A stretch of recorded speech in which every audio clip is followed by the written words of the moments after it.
Too Much Information is a production of iHeart Radio.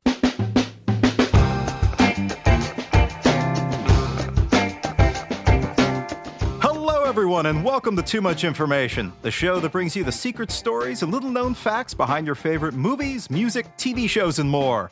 We are your high-maintenance host of hilarious histories, your platonic pals of pop culture particulars, your favorite sweet and salty duo just brimming with sexual tension. No. My name is Jordan Runtagh. No. No? No. Really? Request denied. I should have read this closer. That's not what the comments say. Nope. Well, today, let's move right along. We are talking about a movie that is near and dear to me as a guy who spent the better part of his life residing in the friend zone, just hoping that she would notice me. Oh. This is a movie that always filled my sadly deluded heart with hope. We are talking about When Harry Met Sally, which turns 35 this year. This is a movie that examines the complexities of love and relationships, or at least a specific kind of relationship. Rich, white, cisgender city dwellers during an economic boom time, the likes of which we will never see again. But still good, still good. It follows the ups and downs of Harry Burns and Sally Albright's relationship as they navigate their individual romantic endeavors and personal growth over the course of 12 years.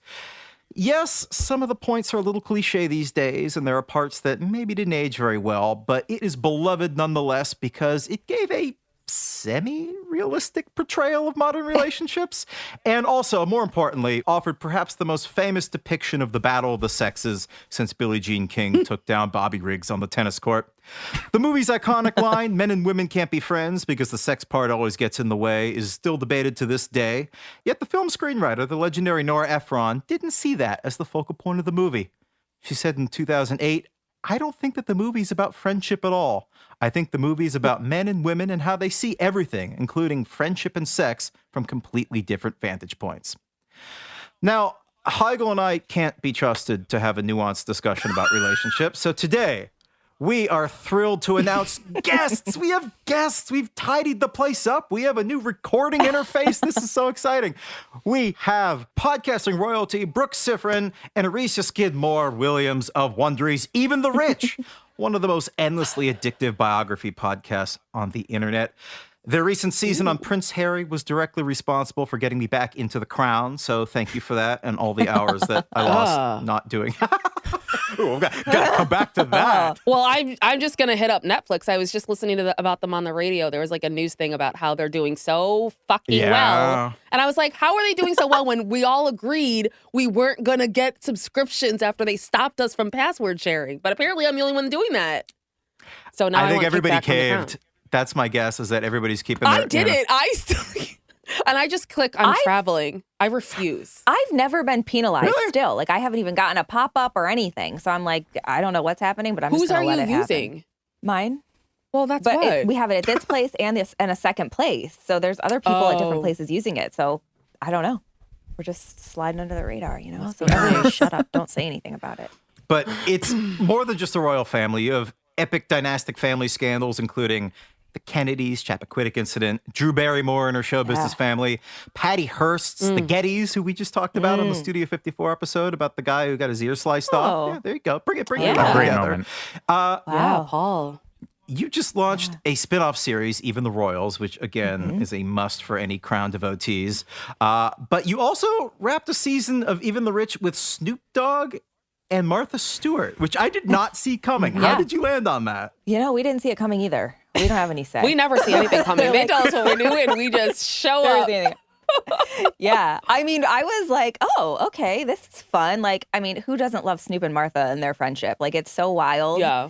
So it's a really fun season because it kind of focuses on both of them separately and then their friendship together at the end. So, yeah, I don't know how they decided on that, but it's topical. Now, my first job was at VH1, where I think their show was. How did they come together? Was it just a bunch of producers who thought it would be a funny combination? Yeah, I think he was just on her show, He came on her right? show, yeah, and they just had really, really good chemistry. And they're like, we gotta ride this wave. Cash in. Yeah. We don't have enough money, each of us, on our own. So. I respect Snoop for literally endorsing anything, like just whatever it is. He just stamps his name on it and collects the check, and I respect that. So I have to think they bonded over like a mutual, right? Like, hey, savvy. this is gonna work. Yeah. You have a towel line? I have a weed line. Yeah, you know. What was the most Perfect. surprising or endearing thing that you learned about their friendship or relationship? Well, I don't know if we learned this during the season, but like my favorite thing about them or favorite story I've heard is during the roast, whatever roast they were both on. You're right. Yeah. And she like got a contact high basically from Snoop or something and like had told that story. And I'm like, I love that so much. Like, I just love the idea of Martha Stewart being high. Yeah. You know? It's just like classic. She's so, I don't know if you guys like, I don't know what your social media is like, but like comments by celeb will periodically post. It's like this Instagram account where they like post like when a celeb comments on things.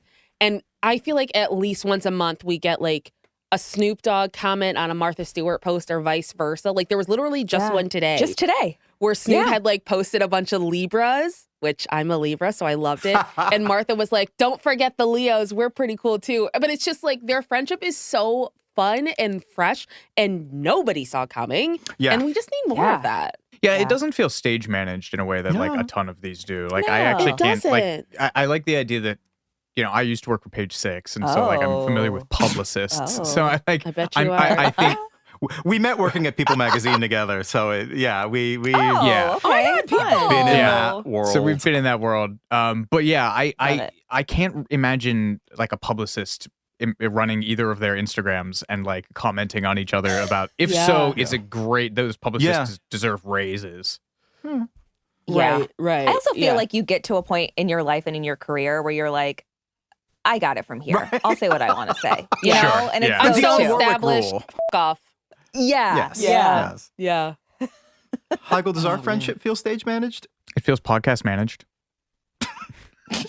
Let's ask whatever our that guests. means. I don't know. That was just a quip. I didn't have anything behind that.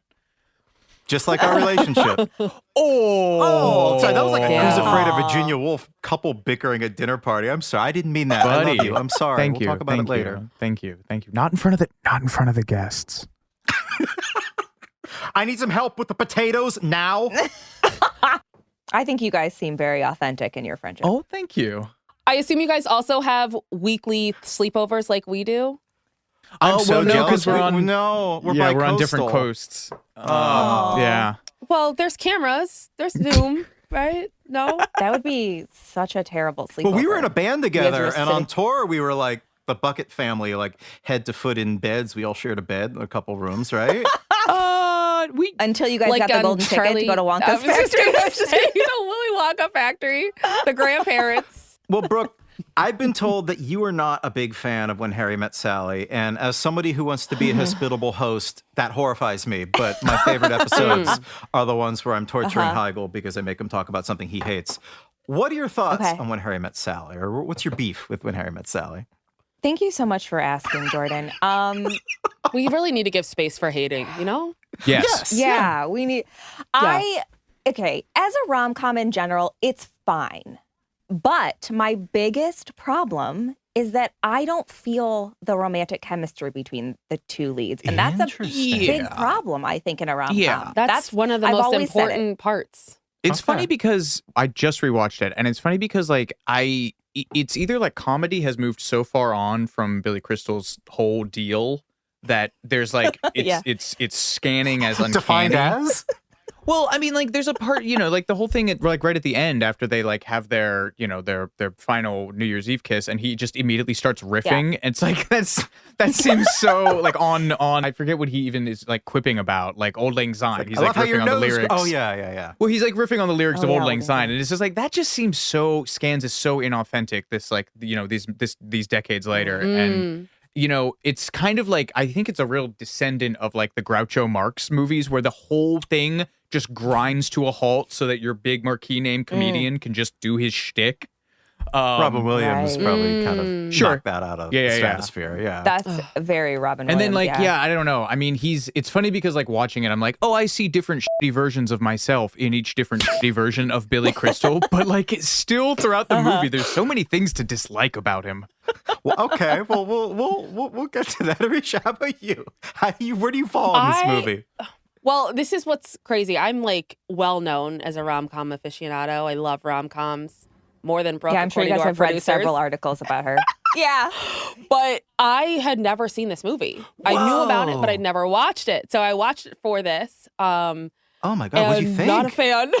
Not a fan? I don't like it. Oh, okay. I mean, it's okay. I think we got some iconic lines that I'd already known about, obviously. Yes, but sure. Echoing what Brooke said, I didn't feel the chemistry. Billy Crystal, I love him. I don't think he's rom-com lead material. I think he was one of my favorite movies that he's in is America's Sweethearts. Which he my wrote. God. And I think he No, wrote it he's and in like it.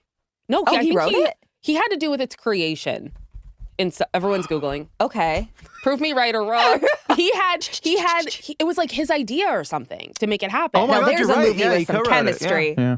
Didn't know that. Yeah. So he co-wrote it. And like, I feel like he's so funny. I like, whenever I watch movies with people, I always like Wikipedia them. And he just, like looking into him, he just seems like such a wonderful person.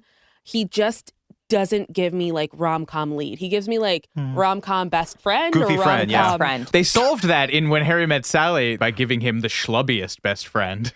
Like a guy who respectfully you cannot imagine in any universe pulling Carrie Fisher. So just want to get that out of the way. Yeah. I just want to say I'm cosplaying as Billy Crystal right now. I wore my cable net sweater like I he did wears see that. Yeah. in the move-in Love scene. it. Yeah. Thank you. It's a great sweater. Thank you It very is. much. It looks so cozy. Wait, where are you? Are you in New It York? does. I'm in New York, yeah.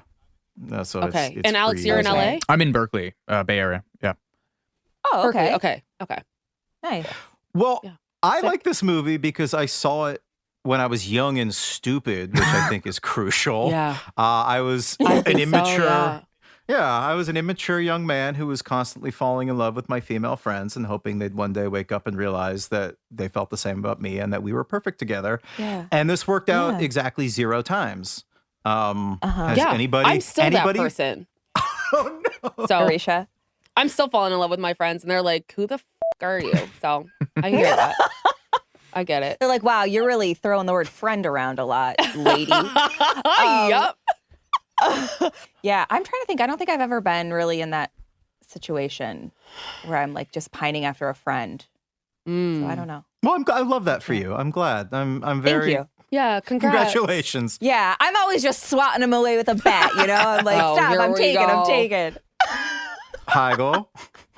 We've all shared. I think I kind of actually only in high school. Yeah, and it was probably similar to yours, but It was not, I promise you, but okay. I wrote plays for this girl that I really okay, liked. no, didn't do It was that. Max No. Fisher Oh from my Rushmore. Oh my yeah. God. No, didn't do that. Yeah, My it's biggest simp move was the classic ask for their locker combination, and I made chocolate covered strawberries for her birthday. I've never heard that as a move. That's Cute. great. That's tremendous. I don't think you could do incredible. that in today's climate. They'd be like, "Do you have a gun?" Yeah.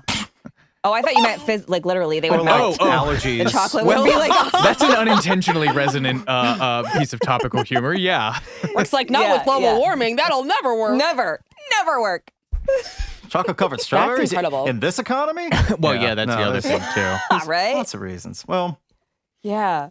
That is cute though. That's a nice move.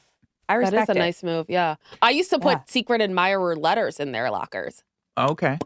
Really? Like you'd slide it through the little Yep. I like And it went terribly because the first time I What'd ever they did say? that, everyone knew it was me because I have very distinct handwriting. And then the and second there was time, Reese's peanut butter cup residue on the note. no, there was not. This was before I was super into Reese's. But then okay.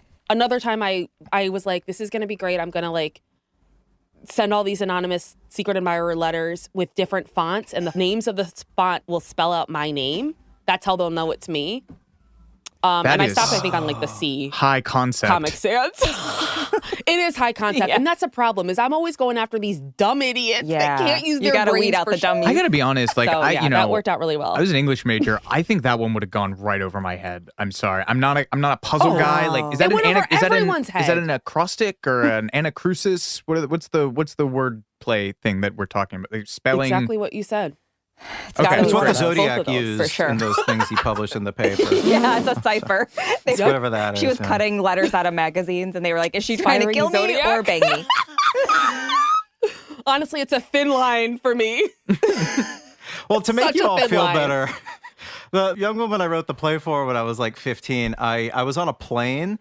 And there was a legitimate engine problem, and like one of the engines was smoking, and I thought we were going to crash. I was really scared. Oh my God. Were you guys in the air? Yeah, we were in the air.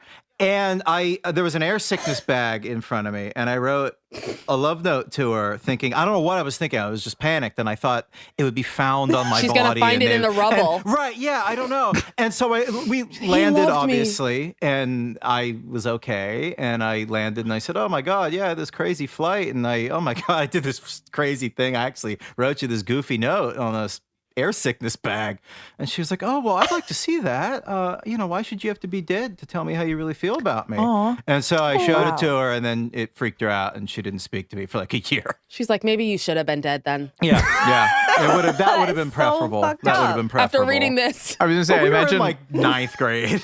I imagine like an FTA investigator like sifting through the wreckage, and he finds your charred little hand clutching this bag and just goes, nerd. Yeah. Putting it into a plastic bag. Grim. You guys have an idea of the tenor of the show now. Yes. I love it. Well, I don't just love this movie solely because it validates my most pathetic tendencies, of which I have many, but Nora Ephron's hilarious script broke new ground in the old tried and true rom-com area.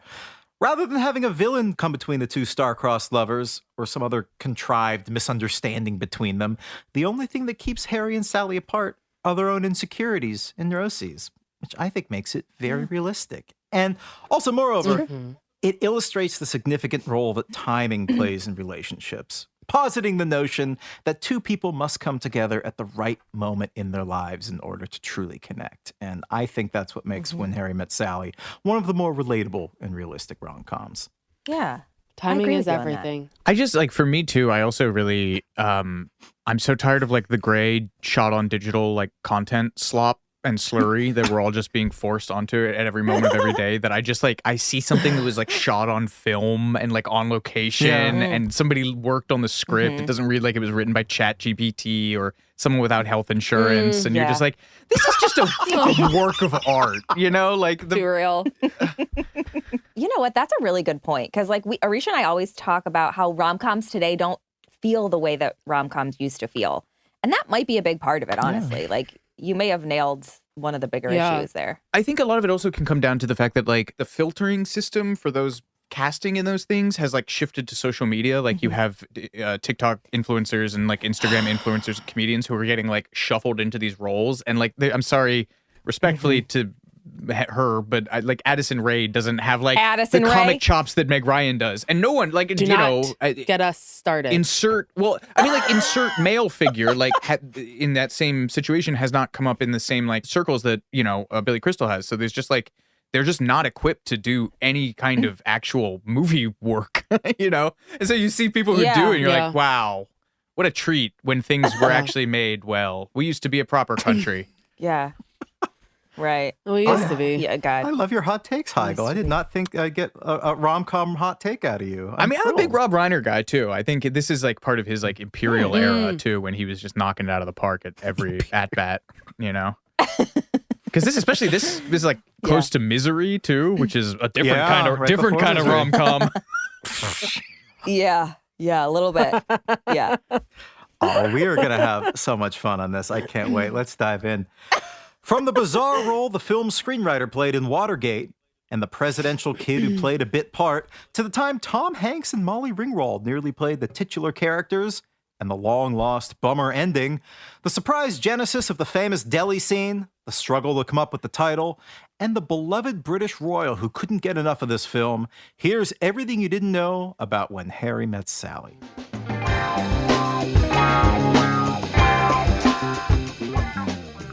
All right, so in a sense, When Harry Met Sally is loosely based on a true story. The characters of Harry and Sally are basically the alter egos of director Rob Reiner and writer Nora Ephron. By the mid-'80s, Reiner was floundering in singledom following his divorce from fellow 70s sitcom royalty turned beloved 80s director Penny Marshall. Right. Vern and Shirley, Big. It's like it's kind of crazy how their paths diverged. It really is. But remained parallel. Yeah, for sure. Yeah. Hell of a couple. Oh, yeah. Reiner had just completed This Is Spinal Tap and was pitching newly buzzy screenwriter Nora Ephron movie ideas over lunch at New York's Russian Tea Room one day in 1984. As she recalled, his ideas were bad, and she rejected them immediately, which was, quote, very embarrassing because we hadn't even ordered lunch yet, which is a perfect Nora Ephron line. Yeah. Ephron was also newly single, as we'll discuss in a moment, and the pair spent the rest of the meal discussing the different ways that men and women view sex, love, and relationships. Gradually, the bare bones of a movie took shape. As Ephron remembered it, Reiner summed up the plot as two people become friends after the end of their first major relationship in each of their lives, and they make a decision not to have sex because it'll ruin the friendship. And then they have sex, and it ruins the friendship.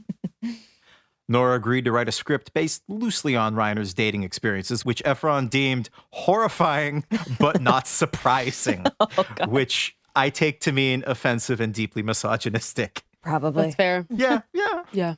Reiner later told the AV Club, I'd been married for 10 years and I'd been single for 10 years. And during that time when I was single, I kept being in and out of different relationships.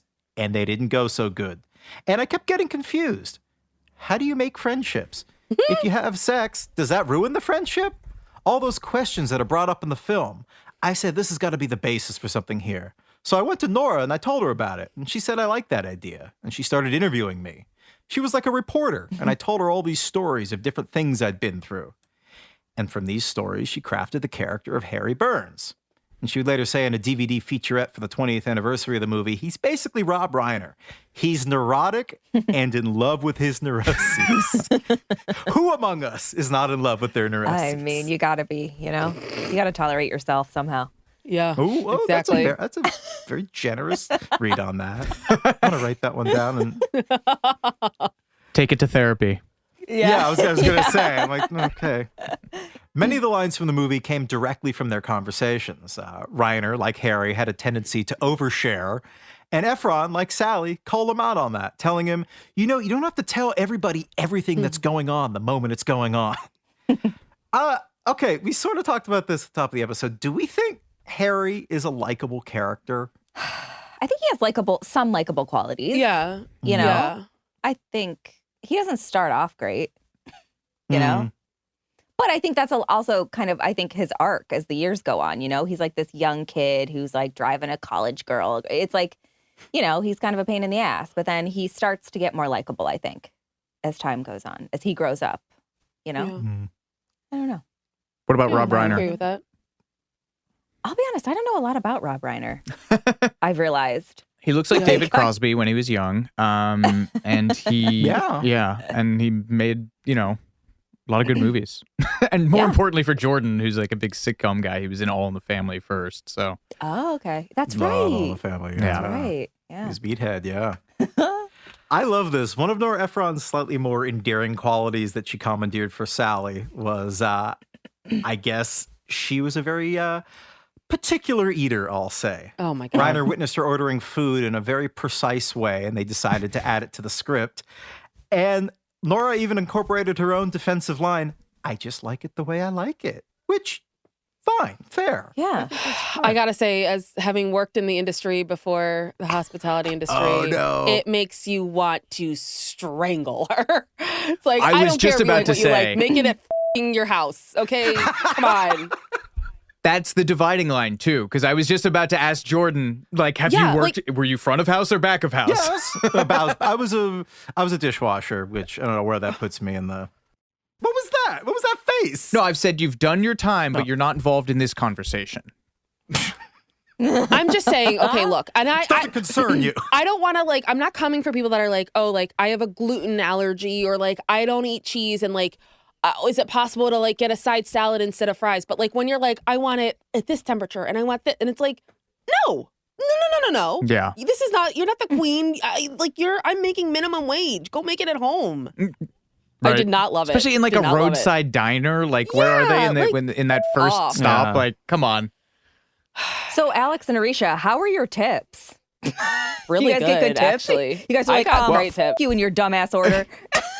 No, you can complain about it. You'll do it, but you can complain. Yeah. I was a line cook, so I was allowed okay. to curse them out when the order came through the line to the front of house person when they came back in the kitchen. But they had to go out and Where were you a smile, line and I cook? didn't. In the Hershey Country Club, actually, and in Oh. a deli when I was in college. Oh my God, I worked in a country club too. I was So front did of house I, at a country actually. club. Very Solidarity. short amount of time. Yeah, that was rough. That's where you get a lot of requests. And it's like, just because you're paying $25,000 a year doesn't mean I won't cut you. Jesus. Who knows what it is now? It's obscene. Just to play golf. Probably way more, yeah. Whatever. I think I would forgive Nora Ephron for doing that though. I mean, when you have her track You would record, forgive Nora Ephron for anything. I know. Apparently, she was on a plane once and she ordered something in a really particular way. And I guess the person taking her order didn't recognize her and said, "Have you ever seen the movie When Harry Met Sally?" Oh, right. Yeah. God. Remember when we used to eat on planes?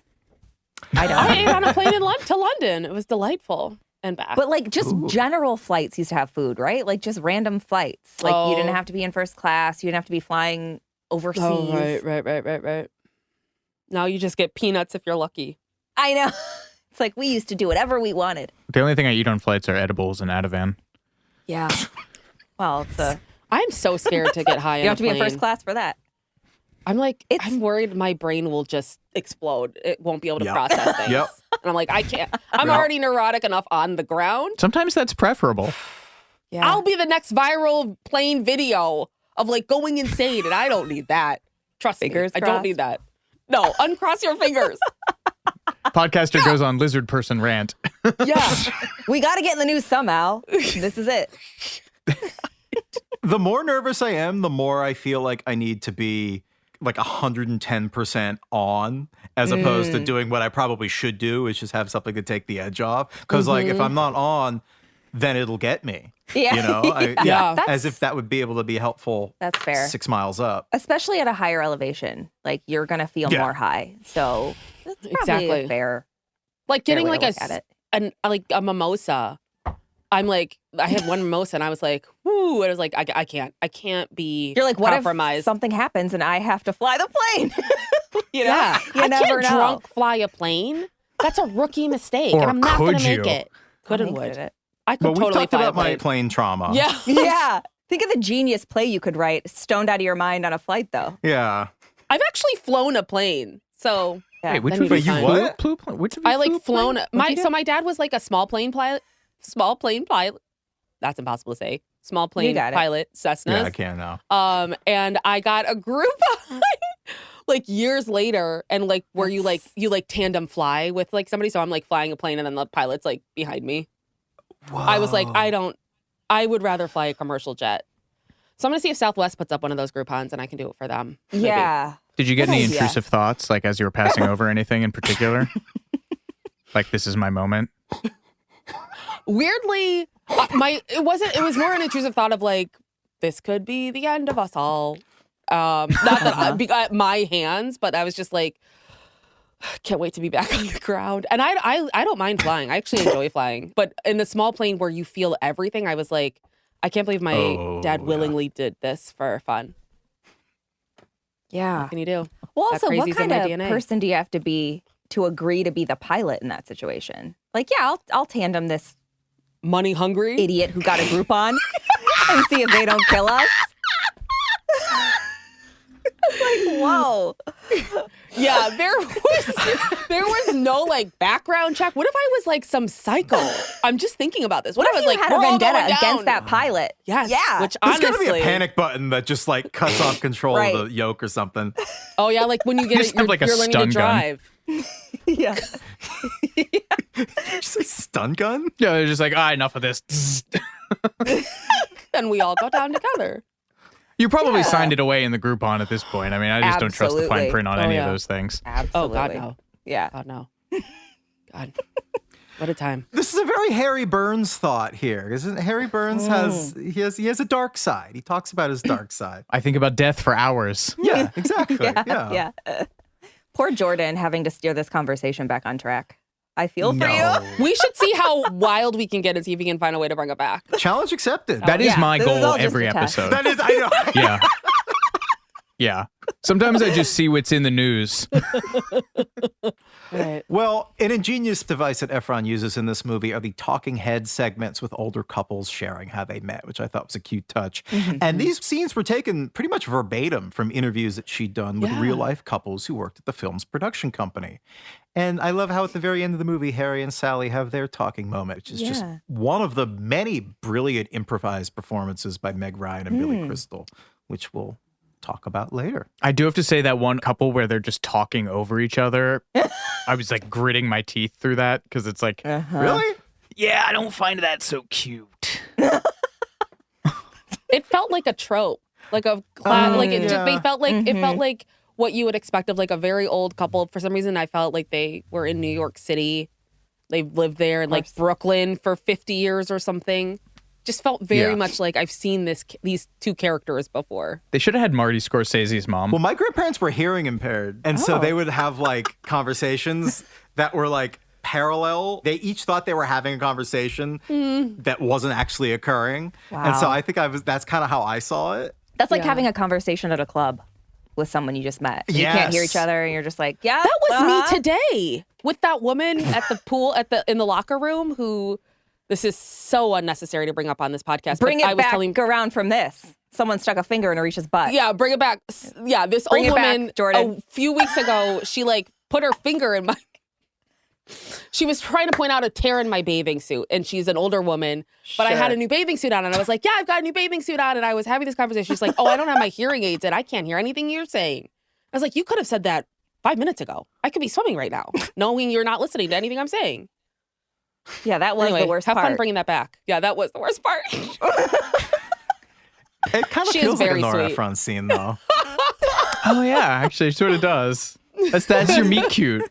That was your meet cute moment, you know? She's also the one that she was like, the first time I like interacted with her, of course, she's fully naked. This is the locker room at the Y. And she's telling me how, I hate saying this word. She's like, when you get older, your pussy just drops. And unsolicited content. Like, I did not ask her about it. Do you know this person? Are you like on nodding acquaintance with this person? I don't even know her name yet. Yeah. So, had you seen them before? Like, or is this first time? I've seen her in like the ether because there's an aerobics class before I do my swimming. So all these older women come in as I'm like changing and going out into the pool. So it's like I see her through that, but I wouldn't pick her out of a lineup. I could now, but before I couldn't now. Which part of her? Her finger that was up my butt. Commercial break. Commercial break. It's good to know that weird trope of people, like old people getting that up in your in a locker room. Yeah. It transcends gender too, because Oh, Well, yeah. that's never happened to me. Well, you're going to gotta the spend wrong more time gyms, in locker buddy. rooms. I've been saying Yeah. that for a long time. You're not the first people to tell me you need to spend more time at a gym. But not for that I reason. said in the locker room. Yeah, it's Yeah, really locker just the room locker talk. room. That's what we're here No, for. I change in the bathroom stall. Like Like a normal person? Like the repressed No. New England boy I am. See, I don't. I'm such a like. I would. I literally, like, when I get out of the pool, I take off my bathing suit and I just walk naked all over the locker room. I'm like, everyone else is doing it. Why shouldn't I? And it's great. I love it. But I also Arisha hate Fail wearing jumped off a clothes. Because I'm bridge. Catholic.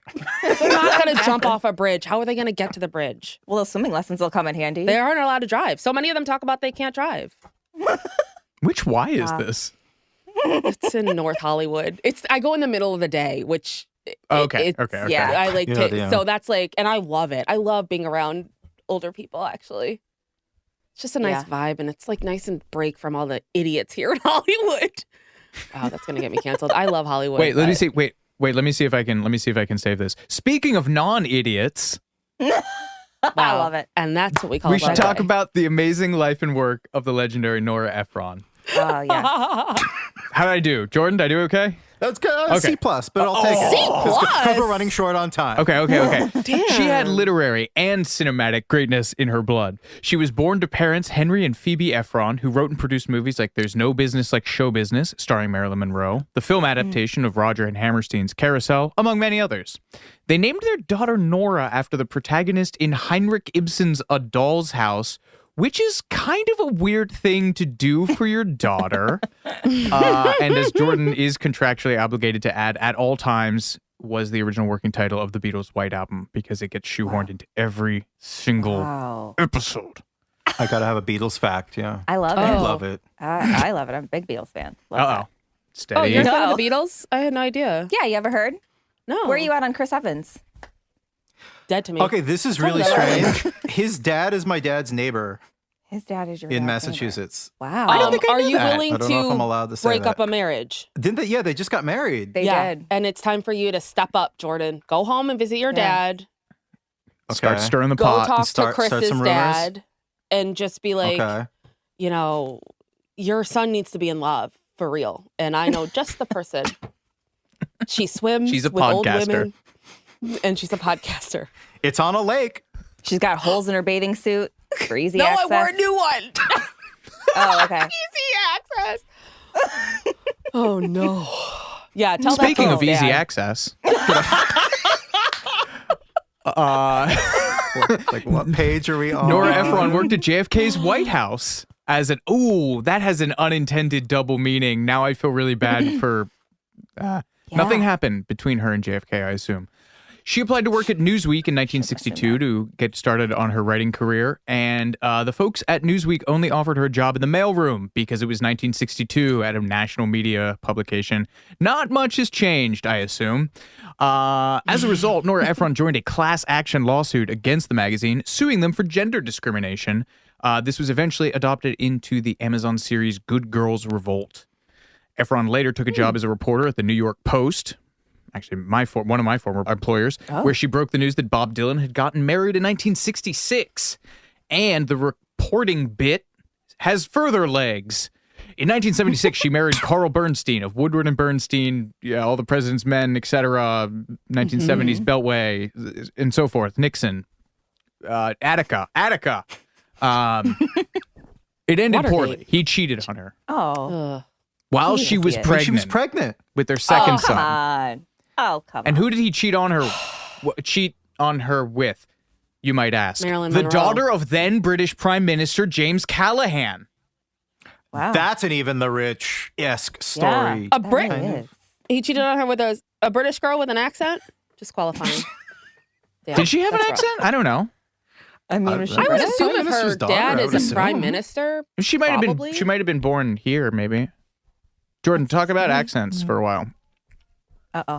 No. No. Talk about accents for a while. So it gets better or worse depending on how much of a fiend for drama you are. We're quoting directly from Wikipedia here. For many years, Nora Ephron was one of the very few people who knew the identity of Deep Throat, the anonymous informer for articles written by her ex-husband Carl Bernstein and Bob Woodward uncovering the Watergate scandal.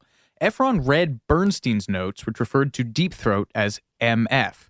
Bernstein said it stood for my friend, which it sure doesn't mean on Twitter anymore. But Ephron correctly guessed it stood for Mark Felt, the former associate director of the FBI. After Ephron's marriage with Bernstein ended, she would then go on to reveal the identity of Deep Throat, not only to her son Jacob, but to anyone else who asked. She once said, I would give speeches to 500 people, and someone would say, do you know who Deep Throat is? And I would say, it's Mark Felt. Wow. Classmates I of love her that. son at the Dalton School and Vassar recall him revealing to numerous people via his mom the identity of the most famous government informer in history. This revelation attracted little media attention, and Ephron said, no one, apart from my sons, believed me. Wow. I need someone like Nora to get a job at Area 51 and just lab Yeah. what's going on over there. You said another of Jordan's know? fixations. You've activated him. He's a sleeper agent. Oh no. I love it. Sleeper agent. I got sent by People magazine to cover the storming of Area 51, which was, and I went to like the edge and Yeah. saw all the like white trucks up on the hill and everything. Did and you see it Brooke? was Were you there? No, God, I wish. God, I wish. I was not there. It was, I wrote like a 35-page amazing cultural history of Area 51. Yeah, somebody told me it was the longest thing that people.com has ever published. And I edited it. And I cut out so many words before the other editor got to it. Still so long. And what'd I pay you, Heigl? Was there beer? Yeah. Was there beer? It's pizza. We can't go wrong. Pizza. This is a great postscript, though. Nora's revenge on Carl Bernstein was not yet over. His affair inspired her to write her novel Heartburn, which was then made into a 1986 Mike Nichols film starring Jack Nicholson and Meryl Streep. In the book, Efron wrote of a fictional husband, clearly Bernstein, who was, quote, capable of having sex with a Venetian blind.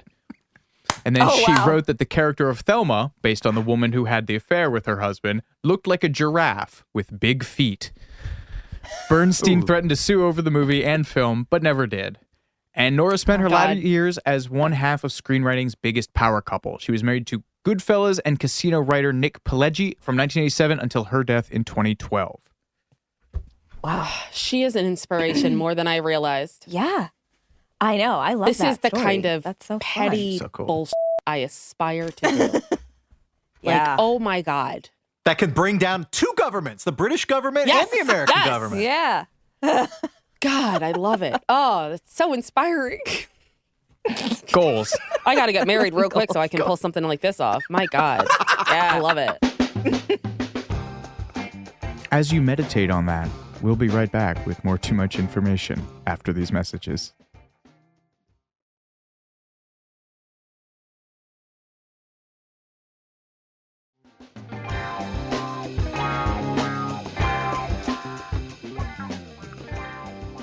Well, between first conceiving of the When Harry Met Sally idea with Rob Reiner and turning in the final draft, Nora Ephron spent over 4 years working on the script for When Harry Met Sally.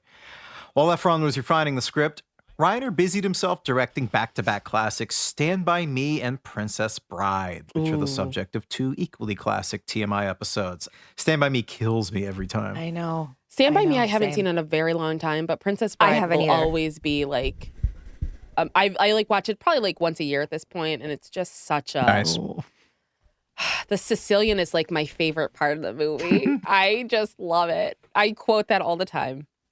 There's that amazing quote from, I think it's My Dinner with Andre, with where Wallace Shawn is like, when I was 25, all I used to think about was art and music. Now I'm 35, and all I think about is money.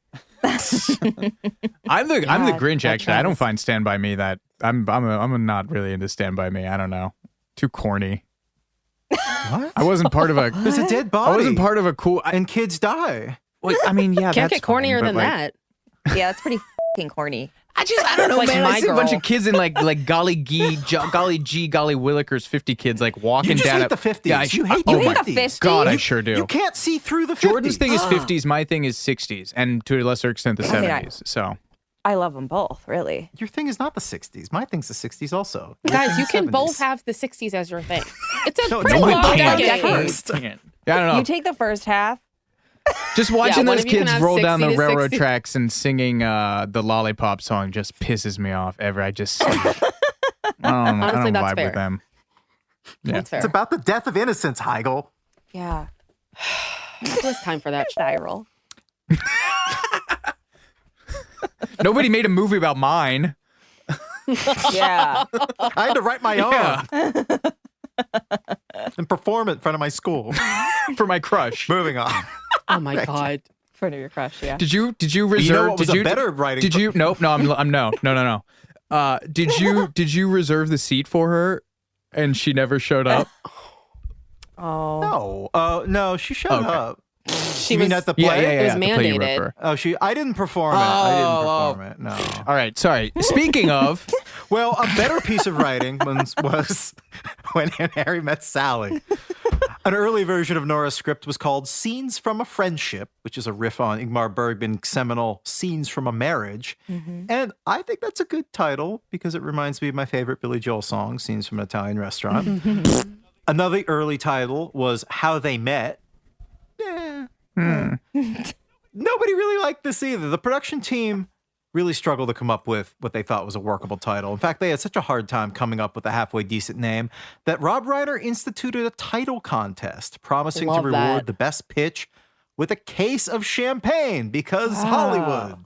Yeah. Choices for consideration were Just Friends, Harry, This Is Sally, It Had to Be You, Boy Meets Girl, Playing Melancholy Baby. Wait. Blue Moon. Playing Melancholy Baby? I mean, at least, that I- one, Just Friends, and It Had to Be You are all like Great American Songbook standards. songs. Yeah. Playing Melancholy. I don't know that And Blue one. Moon, too. What, I don't know the Blue early, Moon. the dorky rock and roll one? That one? That's not a great American What, songbook. was that? Wait, I didn't hear that. Can you say that again? I missed it. I didn't hear that. Blue moon. That one, right? Well done. Oh, that's Blue Thank Moon. you. Okay. Thank I you. thought that was Melancholy Baby, and I was like, I did not know that's what it No, was that's called. melancholy, blah, blah, blah, blah. Right. Got it. Yeah, No, that now one. it's Yeah, you coming know that back old to me. classic. Yeah. Yeah. Oh, Words of Love was another title. Do we have? What do we think of these? I assume big thumbs down for all of these. I think they should have had a contest to find some chemistry in this movie, maybe Oh, here instead we of go. worrying about this stupid ass title. Got their asses. Got him. I don't hate it. Nora Had to be is you, but rolling this- over in her grave right now. I mean, listen. I said what I said. I don't hate It Had to Be You. I think that's a fine title, but I do too. Yeah. there's not enough love and romance in this movie for that title, I don't think. Speaking of casting, Yes. Okay. So Damn, Alex is on it. chemistry. I'm on fire. Thank you. One of the top picks to play Harry initially was America's Sweetheart, Tom Hanks. Yeah. And he would have just been coming off comedies like 1986's The Money Pit and 1988's Biggs. And several Biggs? reasons have been suggested why. Shut The up. Pearl Big. movie? I didn't see that one. I saw Big, Yeah. though. Big's What's Big? harder. Is that the sequel? Biggs too. A good day to Big. Bigzer. Biggs. This is one of our favorite recurring bits is just making sequels with the same sequel format. Exact of same course. construction. Yeah.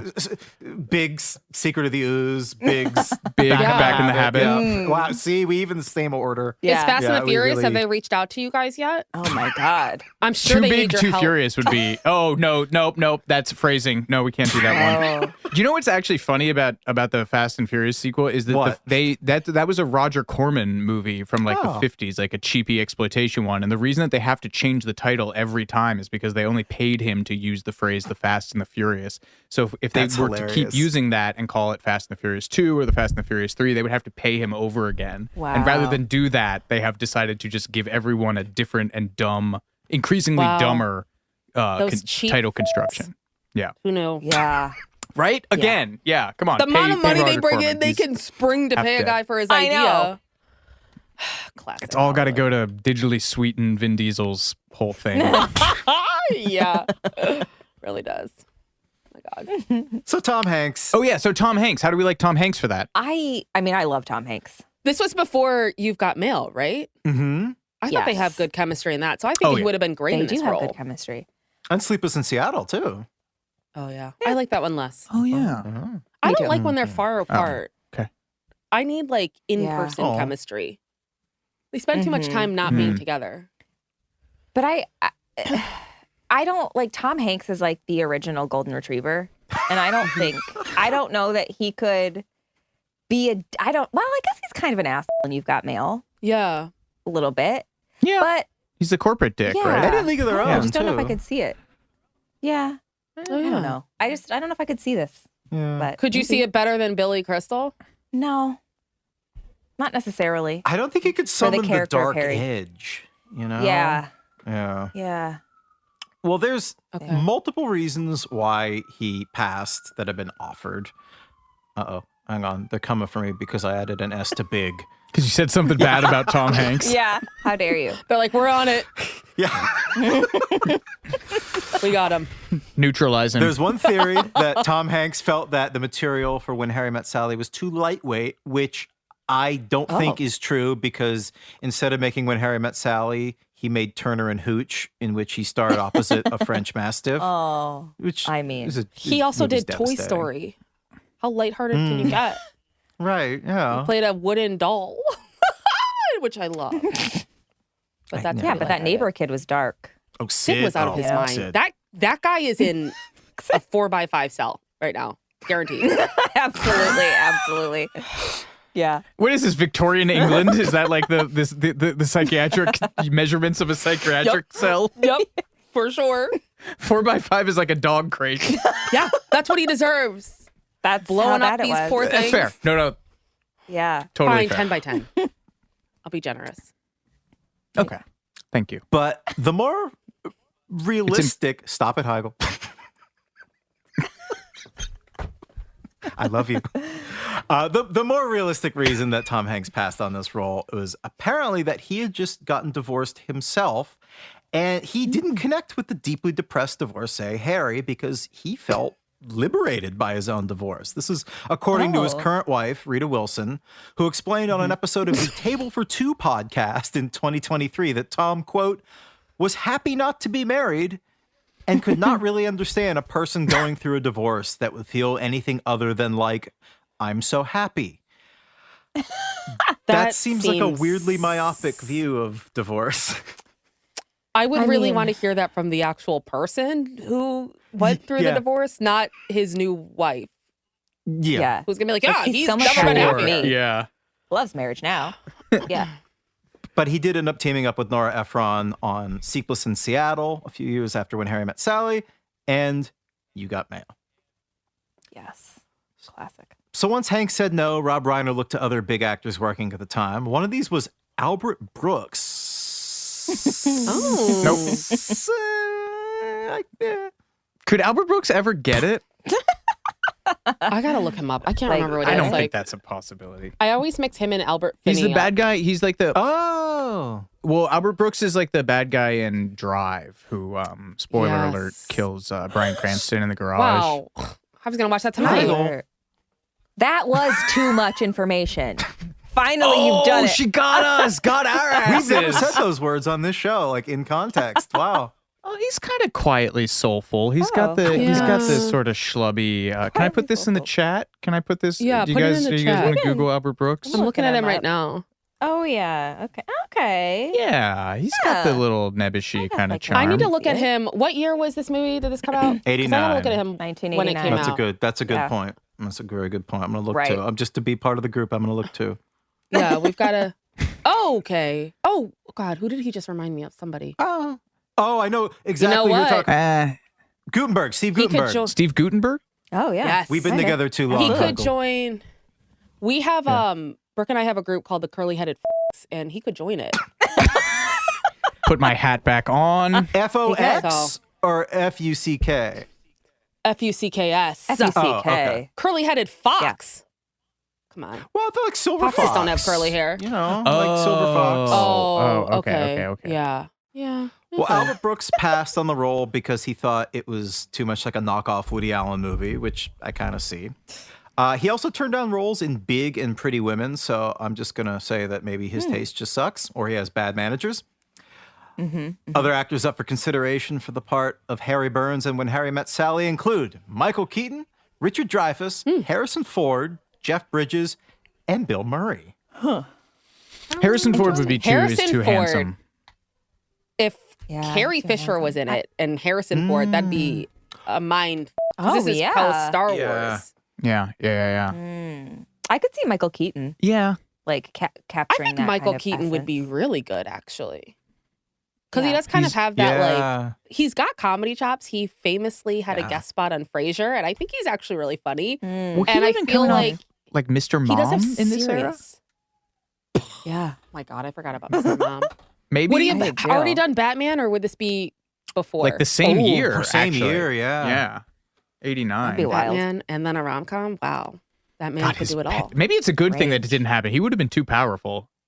Batman and When Harry Yeah. Met Sally in He'd the be same year. unstoppable. I mean, Batman doesn't have any power, let's be honest. He's just I mean, yeah, nobody. but like back in the day. Listen, he doesn't have a superpower, okay? He's the stupidest superhero, Alex, and I don't That's care totally what fine. you say. Our band was called He's the the world's only greatest attainable detective superhero. after Batman. Heigl's a big Batman fan.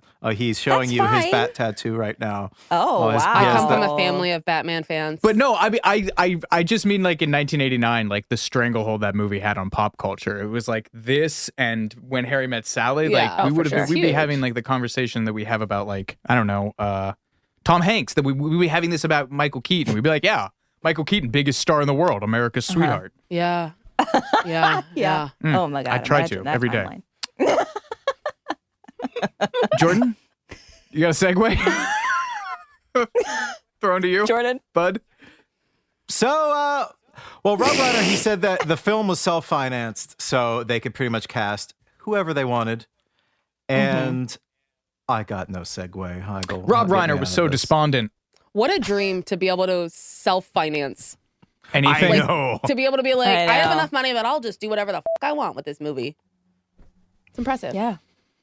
I could self-finance a podcast. This podcast. Yeah. In There you fact, go. I am. There you go. In fact, Rob I am, Reiner, yeah. look out. Well, I'm actually doing Alex this and at Jordan my are day coming job for you. while I'm logged on to my day job. So I'm technically stealing from one Okay. company to do it, which makes Hey, me like Robin me Hood. too. Nice. I love that. Speaking of Rob Reiner, Speaking of speaking of Robin Hood was so despondent about. Never mind. I was gonna say something about the hot foxes from the Disney one, but Rob Reiner was so despondent about who to cast. He was hot. They should have cast the fox in When Harry Met Sally. There you That go. fox was There you really go. hot. God. Man, and he would have been a curly-headed fox. that was the birth of a lot of furries in this country. Hey, on both Wow. sides. We all know it's true. In fact, I talked to a furry who said that was his like His for Maid Marian. Gateway? sexual awakening. Yes. I was like, I mean, I was into the fox, but His furry sexual yes. awakening. He was like, that's how I became a furry. This guy was picture a furry. That's you're picturing him. I mean, he wasn't in a costume at the time this was Okay. at like a party, but he was like, yeah, that was. What was his fursona? Fursona? Oh, I love that. That's the officially approved term. Good pun. don't know if he told us something furry. Wow, clever. I want to say because he. I hope it was a fox. No, I don't think it was a fox. I want to say it was like maybe a teddy bear or like a bear. I don't know. I mean, he wasn't in his costume or anything. And it was one of those things where he says it and we're all like, okay, but then he like really gets into the details of it and like the conventions he goes. Are there conventions, I guess? There has to be. It's a fascinating culture. Cool. Speaking of furries, Yeah, segue that. Rob Reiner. Rob Reiner was so despondent about who to cast that he briefly considered playing the part of Harry Burns himself. Then his thoughts turned to his best friend, Billy Crystal. Actually, just like the plot of the movie, Mr. Right was there all along, masquerading as his friend. Crystal was actually very far down the list, which is weird considering the Nora Ephron based parts of Harry and Sally's friendship in the movie on Rob Reiner's friendship with Billy Crystal.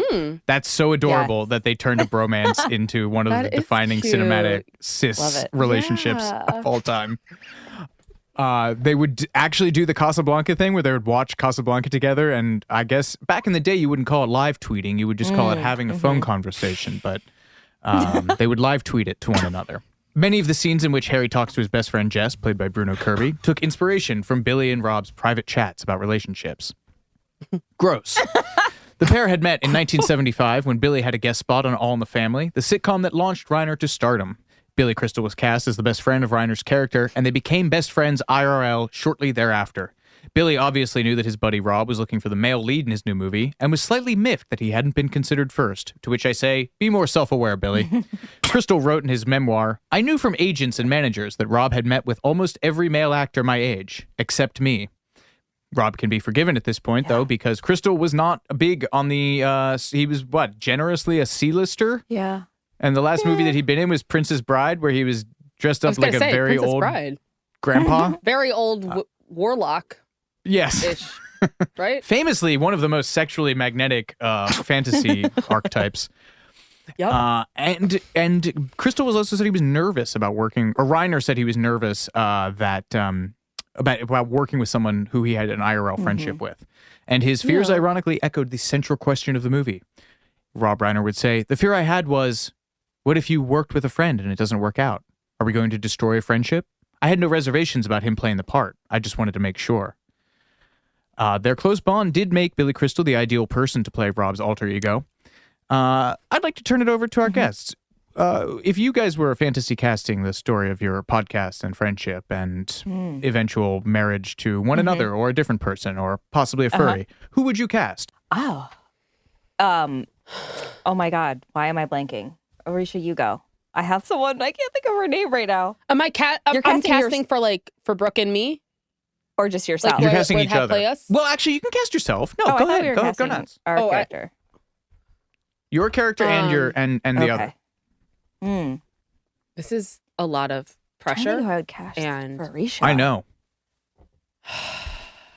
I mean, Jordan, I would, I'd cast Christopher Walken to play you. I'll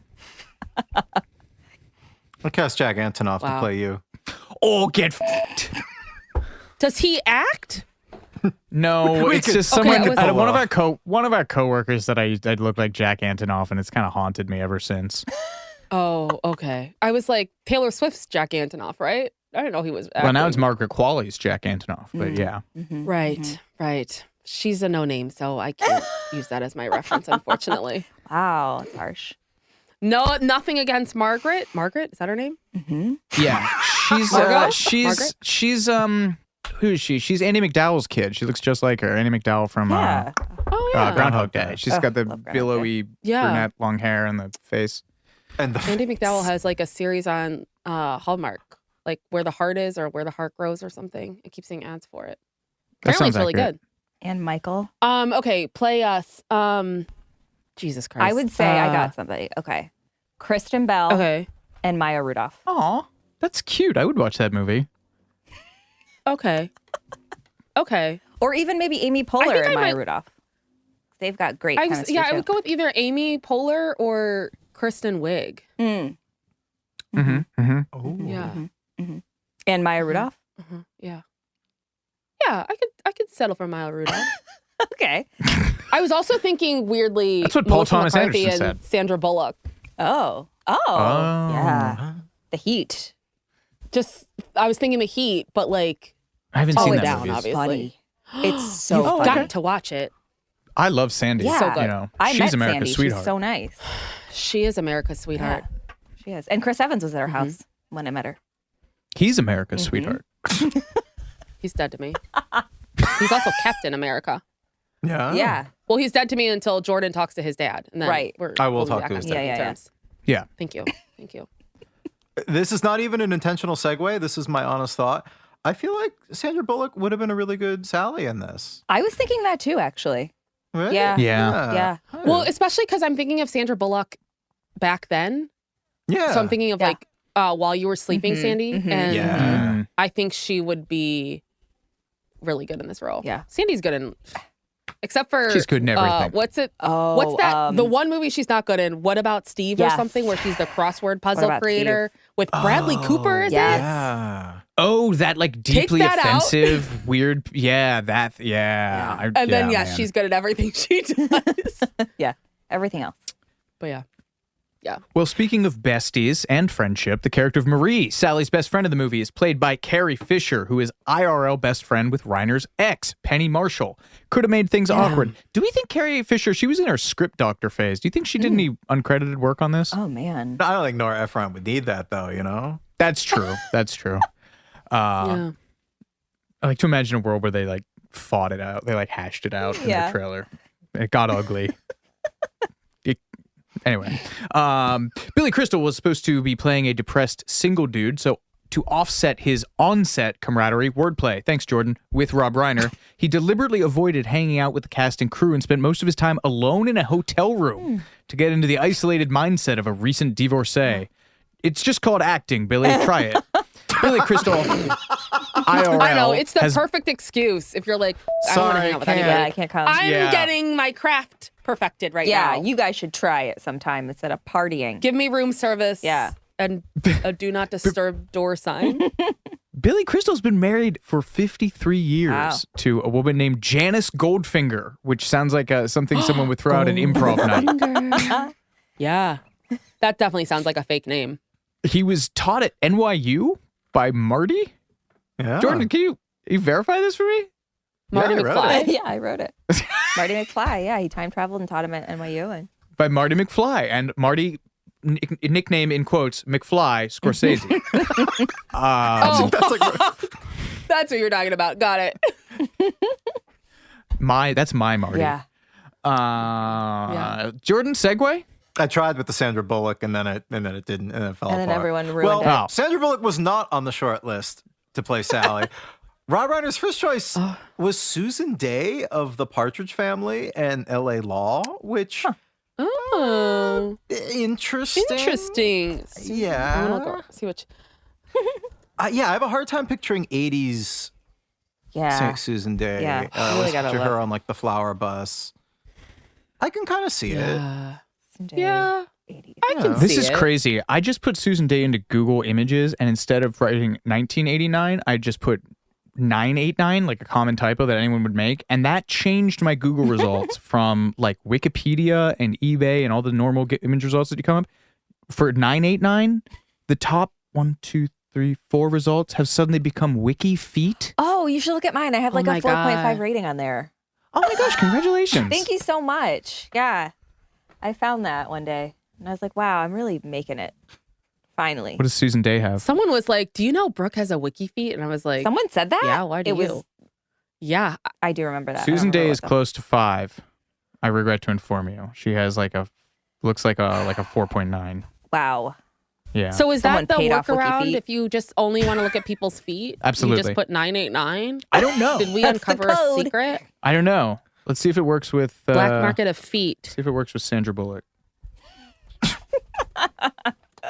No, it I'm doesn't. always scared to look up feet on my phone. Might just be. Yeah, I was gonna say. I mean, I have a couple pictures saved, but just no. Yeah. It did not. So maybe that's just a Susan Day thing. Yeah. Everyone try it out at home. I promise I'm not crazy. I personally, I will say to bring it back, since somebody has to clearly wrangle this in, I can't see Susan Day playing Sally. Like I don't think that works for me at all. Like if looking at the Well, how do you feel about Elizabeth McGovern, Elizabeth Perkins, or Molly Ringwald? I could see maybe Elizabeth McGovern of those Who's that? three. But you guys also have Elizabeth Shue here, and I could definitely see Elizabeth Shue. That was my fantasy casting. Yeah. I feel like that would fit. Yeah, That would I fit could really definitely well. see it. Oh, Elizabeth McGovern is the I cannot see Elizabeth McGovern. Yeah, maybe an 89. She just looks like Carla Gugino to me. I literally thought they were the same woman, which is Like back in misogynist the of me. day, I don't know. See? I also couldn't see Molly Ringwald. No, and I don't me know if either. it's just because she's so like entrenched in like Pretty in Pink, 16 Yeah. Candles. It would have been that it's like, distracting. I can't. Yeah. I can't unmarry that. Well, we have notes. No, I I love agree. the silences we all Google. Right. Translates love- perfect for audio. It really is perfect. Just a bunch of silence. Do you guys want to listen to us breathe while we search the internet? Everyone get really close up on your mics. We're gonna pivot. I'm pivoting this into ASMR. The feet thing didn't work out, so now we're just doing live ASMR. We're going to find a Perfect. perv that loves this somewhere. They're out there. Rom-com Just give them loving, time. Watergate factoid Yeah. ASMR listeners. Speaking of perverts, Speaking of perverts. Rob Reiner was constantly getting petitioned by Meg Ryan, who had fallen in love with the script. She would later say, I remember reading the script in like 40 minutes. It's a fast, funny, hilarious read, and there's a type of music to it. As Reiner would recall, Meg Ryan was not a big name at the time, with her biggest role to date being a bit part in Top Gun. She'd auditioned to play the part of Billy Crystal's girlfriend in 1987's Throw Mama from the Train, which also co-starred Rob Reiner, but she didn't Love get that the movie. part. It's a great movie. Even so, So she good. and Billy Crystal had a great audition together, and presumably he encouraged Reiner to consider casting her. Once she auditioned with Billy, the chemistry, according to them at Alleged. least, was Oh. obvious. The alleged Oh. chemistry. I'd love to see those tapes. Me too. Let's see if I've they're actually And out I'd there. seen love to them. get some toxicology reports on the people that looked at it and said the chemistry is good. Yeah. That's what I'm going to use my time machine for. Listen, if two people kiss in a movie and I don't feel a tingle in my vagina, there's no chemistry. I'm just going to say it. Okay? Someone has to say it. It's the truth. Say I know it. you guys Say it don't loud. Say have it. that Say same it. sensation, but You know, as a you're brave woman- enough. I wish we could have Brave. pull quotes for episodes. We got it. Got it. I'd like to dig in deeper to this chemistry thing. One half of you is firmly anti this pairing. Do we have a rebuttal? Could you play devil's advocate, or are you just both not feeling it at all? I can. This is just like Wondery forcing us to fight. I can say Wondery was like, we want you guys to disagree on things, and we're like, but we don't. there was a couple of things. We'll find a way. We'll find a way. I mean, there was like maybe one moment where I was like, okay, I feel a little bit of chemistry. I think maybe it was like the New Year's Eve kiss. Okay. Oh. But hey, 1 out of 17 ain't bad. Exactly. I mean, that's as much as I can play devil's advocate on the chemistry. Well, Billy Crystal felt they had chemistry at least. As Billy told Entertainment Weekly in 2019, Meg came in and we didn't even read a scene. We all knew it was her. It was just one of those indefinable things that when we started talking, we were them already, you know? And Meg also proved to be very good at improvising, which, as we'll discuss, was crucial to the production of this movie. In order to take the role of Sally, Meg Ryan was forced to drop out of Steel Magnolias, with her role going to Julia Roberts. But this was another sort of sliding door moment for two rom-com queens, because Meg Ryan passed on the lead role in Pretty Woman, which went to Julia Roberts. Okay, I know we're not doing alternate casting anymore, and I know we're on the clock, but Dolly Parton in When Harry Met Sally. Interesting. I'm just saying. Just chew on that for a while, and then get back to it. Sorry. No, that's good. Julia Roberts also turned down the Meg Ryan part in You've Got Mail, so it kind of just a little flip-flop. Yeah. One element of the production of When Harry Met Sally that makes me sad is that Meg Ryan would later say that it was kind of a boys' club, and she initially felt the odd woman out due to the tight-knit friendship between Rob Ryder and Billy Crystal. As she told the LA Times, they were very conscientious about making sure I felt okay, because it was very much like a prefab relationship that I'd come into. Usually, everyone comes in and negotiates their respective positions on a movie. That didn't happen on this one. While one crew member described the early days of filming as very, very awkward in the making-of book I'll Have What She's Having, they also added that Ryan was, quote, pretty at home with things by the end of production. She also formed close friendships with Nora and Carrie Fisher, which lasted until their deaths, which I think is lovely, except for the death part. Speaking of death,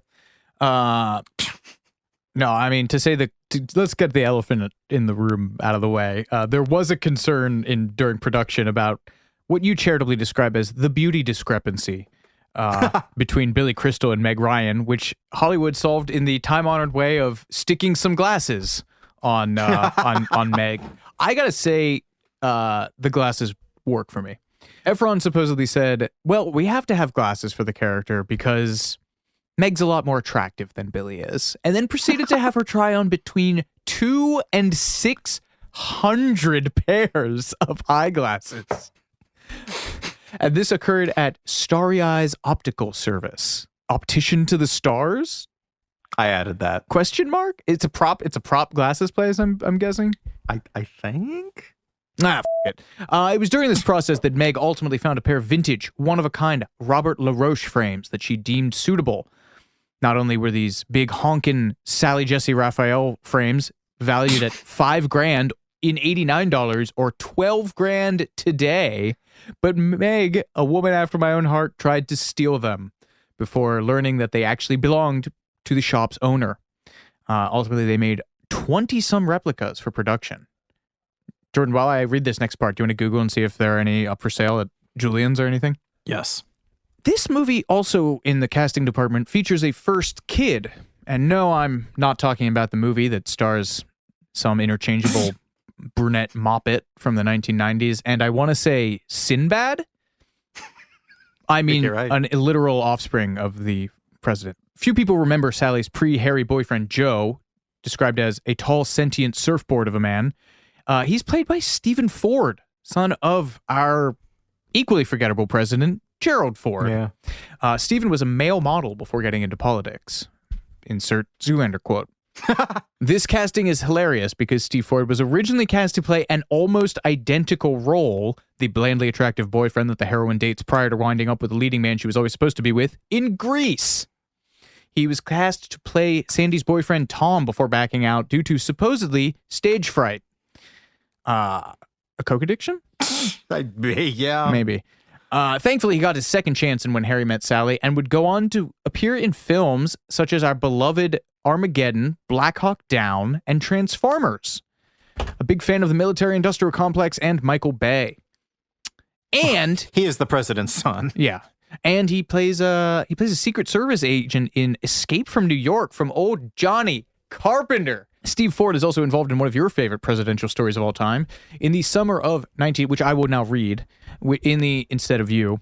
In the summer of 1974, soon after his father inherited the presidency from Richard Nixon, a then 18-year-old Steve Ford and a friend took his stereo to the White House roof and played Led Zeppelin 4, technically known as Untitled, or the Runes album, so loud it could be heard across Pennsylvania Avenue. Jordan, if you had access to the White House roof, what song would you blast? Would it be something lame like the Beach Boys, or would it be something bitchin' like Led Zeppelin? I'd say Who's Next. I'd say I Won't Get Fooled Again. God, yeah, Won't Get Fooled Again or Bob O'Reilly from the White House would slap. Right? I would say War Pigs by Black Sabbath just for the cognitive dissonance, but actually kind of want to give it to Kate Bush.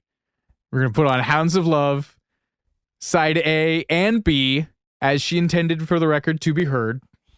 Anyway, post 9/11, the roof was actually transformed into a sniper's nest, and access for non-security purposes became impossible. Steve Ford would later say, "I feel sorry for Obama and the Bush girls. They never got a chance to drag their stereos up to the roof." Well said, Steve. Well, on the topic of actors with famous parents, When Harry Met Sally has more than its fair share. At least 5 of the film's cast members and creators came from show business families. Most well-known, of course, is Carrie Fisher, whose parents were Debbie Reynolds and Eddie Fisher. Rob Reiner's father was comedy legend Carl Reiner, and his mother, Estelle Reiner, had been an accomplished jazz singer. Nora Ephron's parents, we mentioned, Henry and Phoebe Ephron, were highly successful Hollywood screenwriters and producers. Bruno Kirby had also followed in the footsteps of his character actor dad, Bruce Kirby. He'd had a bit part as the storekeeper in Rob Reiner's Stand By Me. And Billy Crystal's father and uncle were both prominent in the record industry, working closely with legends like Billie Holiday. Did you know that? I did not. Yeah. We're going to take a quick break, but we'll be right back with more Too Much Information in just a moment.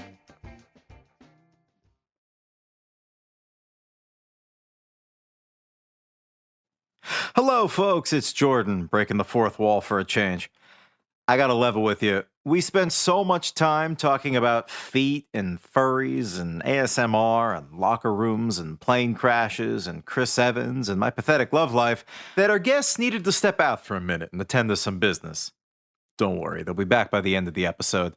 But for now, you're stuck with Heigl and I.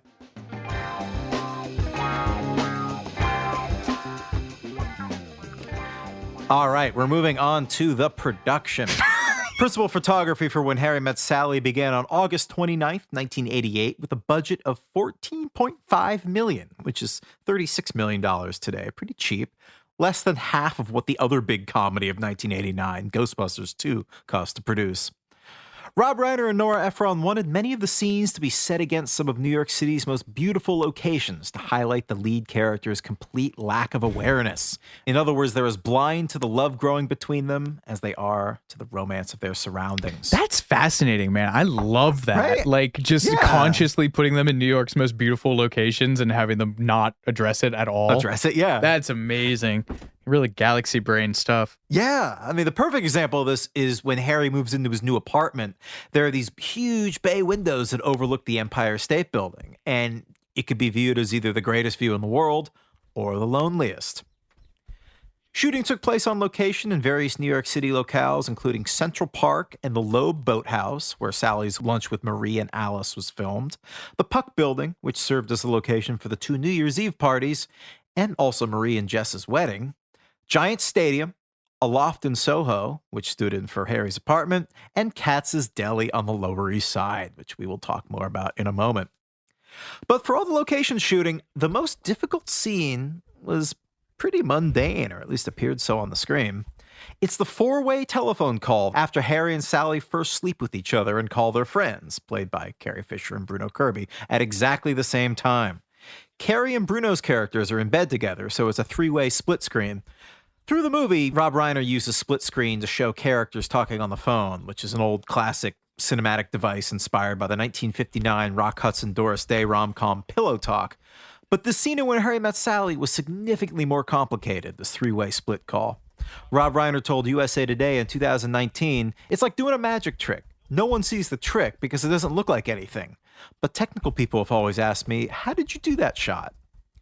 To get their conversation synchronized, the two sets of conversations, the crew used 3 cameras to film the 4 actors on 3 different sets that were connected by a real telephone line to get the timing just right. So in other words, you had Billy Crystal in Harry's bedroom set, Meg Ryan in Sally's bedroom set, and Carrie Fisher and Bruno Kirby in the middle in their bedroom set, all talking on the phone for real.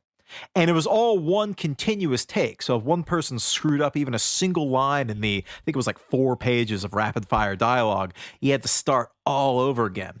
And as a result, they spent an entire day shooting 61 takes of this scene until they nailed it. One earlier take, Rob Reiner estimates that it would have been in the low 50s, went perfectly, but as the cast celebrated, a sound technician informed them that birds wrestling in the studio rafters had ruined it. So the birds were shooed out of the studio, and take 56 seemed like it would have been flawless, with each character hanging up the phone in order. And then Bruno Kirby blew the very last line of the scene. Presumably they all threw pillows at him or something, and then they finally nailed it 5 takes later for take 61. What else is Bruno? Why don't I like that guy? He was in Godfather and Part 2. And he was in Good Morning Vietnam. He's the station manager, scrawny station manager that is out to get Robin Williams. Oh, he's the limo driver in Spinal Tap. That's why. Yeah. That you know what that biography should be called? Yes, I Can. If Frank Sinatra says it's okay. The telephone scene was obviously meticulously scripted, but Reiner encouraged improvising on the set. Many of the most beloved moments in the film were made up on the fly. One of these little moments occurred in the scene where we first meet Harry as he embarks on a road trip with Sally at the beginning of the movie.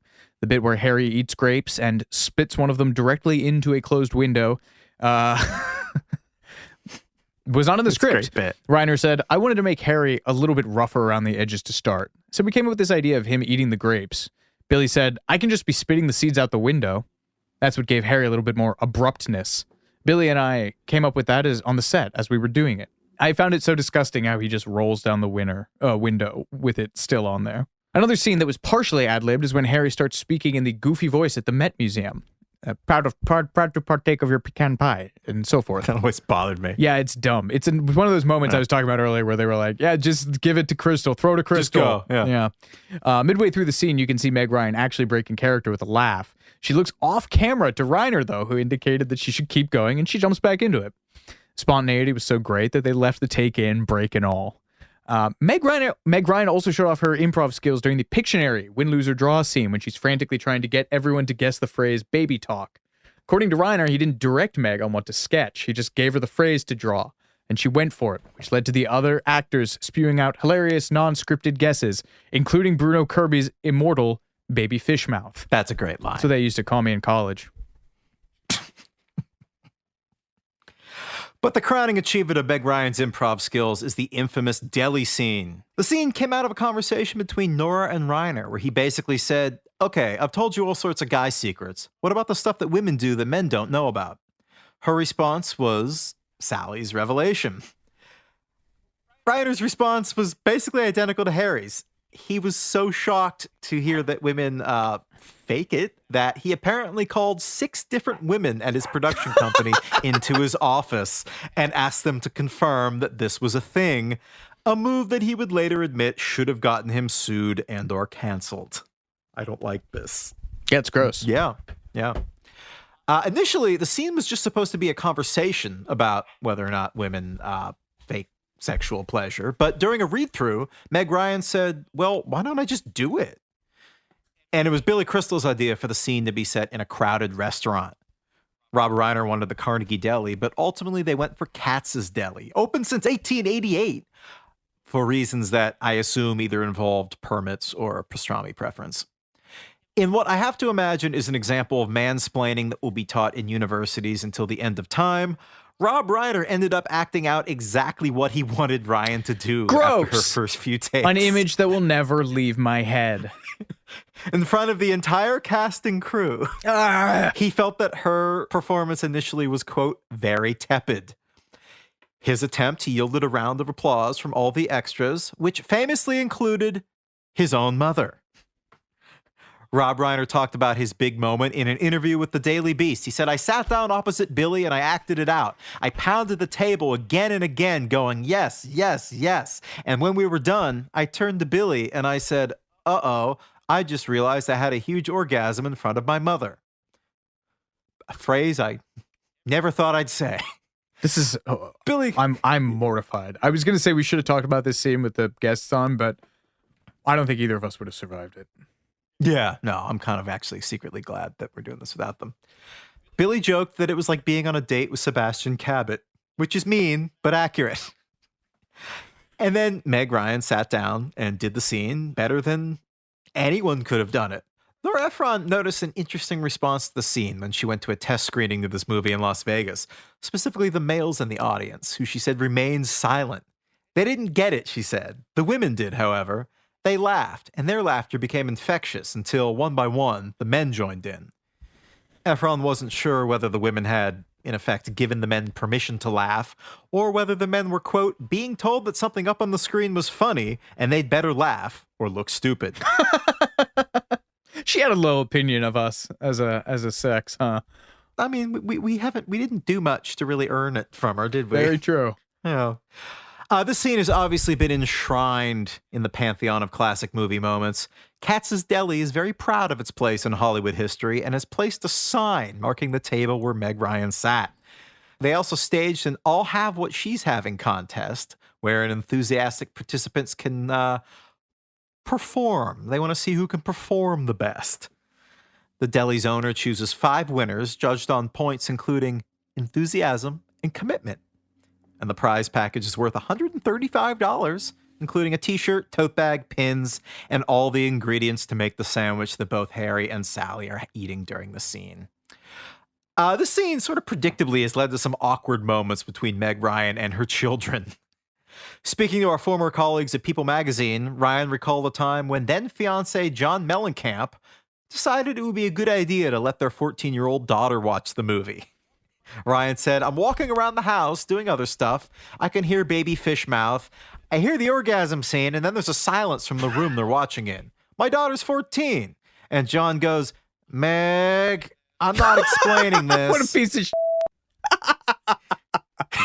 I'm going out for a smoke. Yeah, I'm going to go into my painting room. Honey, you handle this. He was the grumpiest man I've ever interviewed, by the way, so I'm glad that tracks. Story's out there. Yeah. But at least Meg Ryan didn't have to perform that scene in front of her mother, which is what Rob Reiner had to do when he was demonstrating. Heigl, tell us about Rob Reiner's mother, Estelle. His mother, Estelle, one of the most famous go-to answers in all of trivia history. I guarantee you, if you throw what's the proverbial phrase? You can't swing a dead cat in a room without hitting somebody who knows that that's Rob Reiner's mom. The classic I'll have what she's having line. Rob originally called his mom and asked if she would come in for one line that, for all he knew, may have ended up on the cutting room floor. She replied, I don't care as long as I get to spend the day with my son. I'll come and I'll have a hot dog.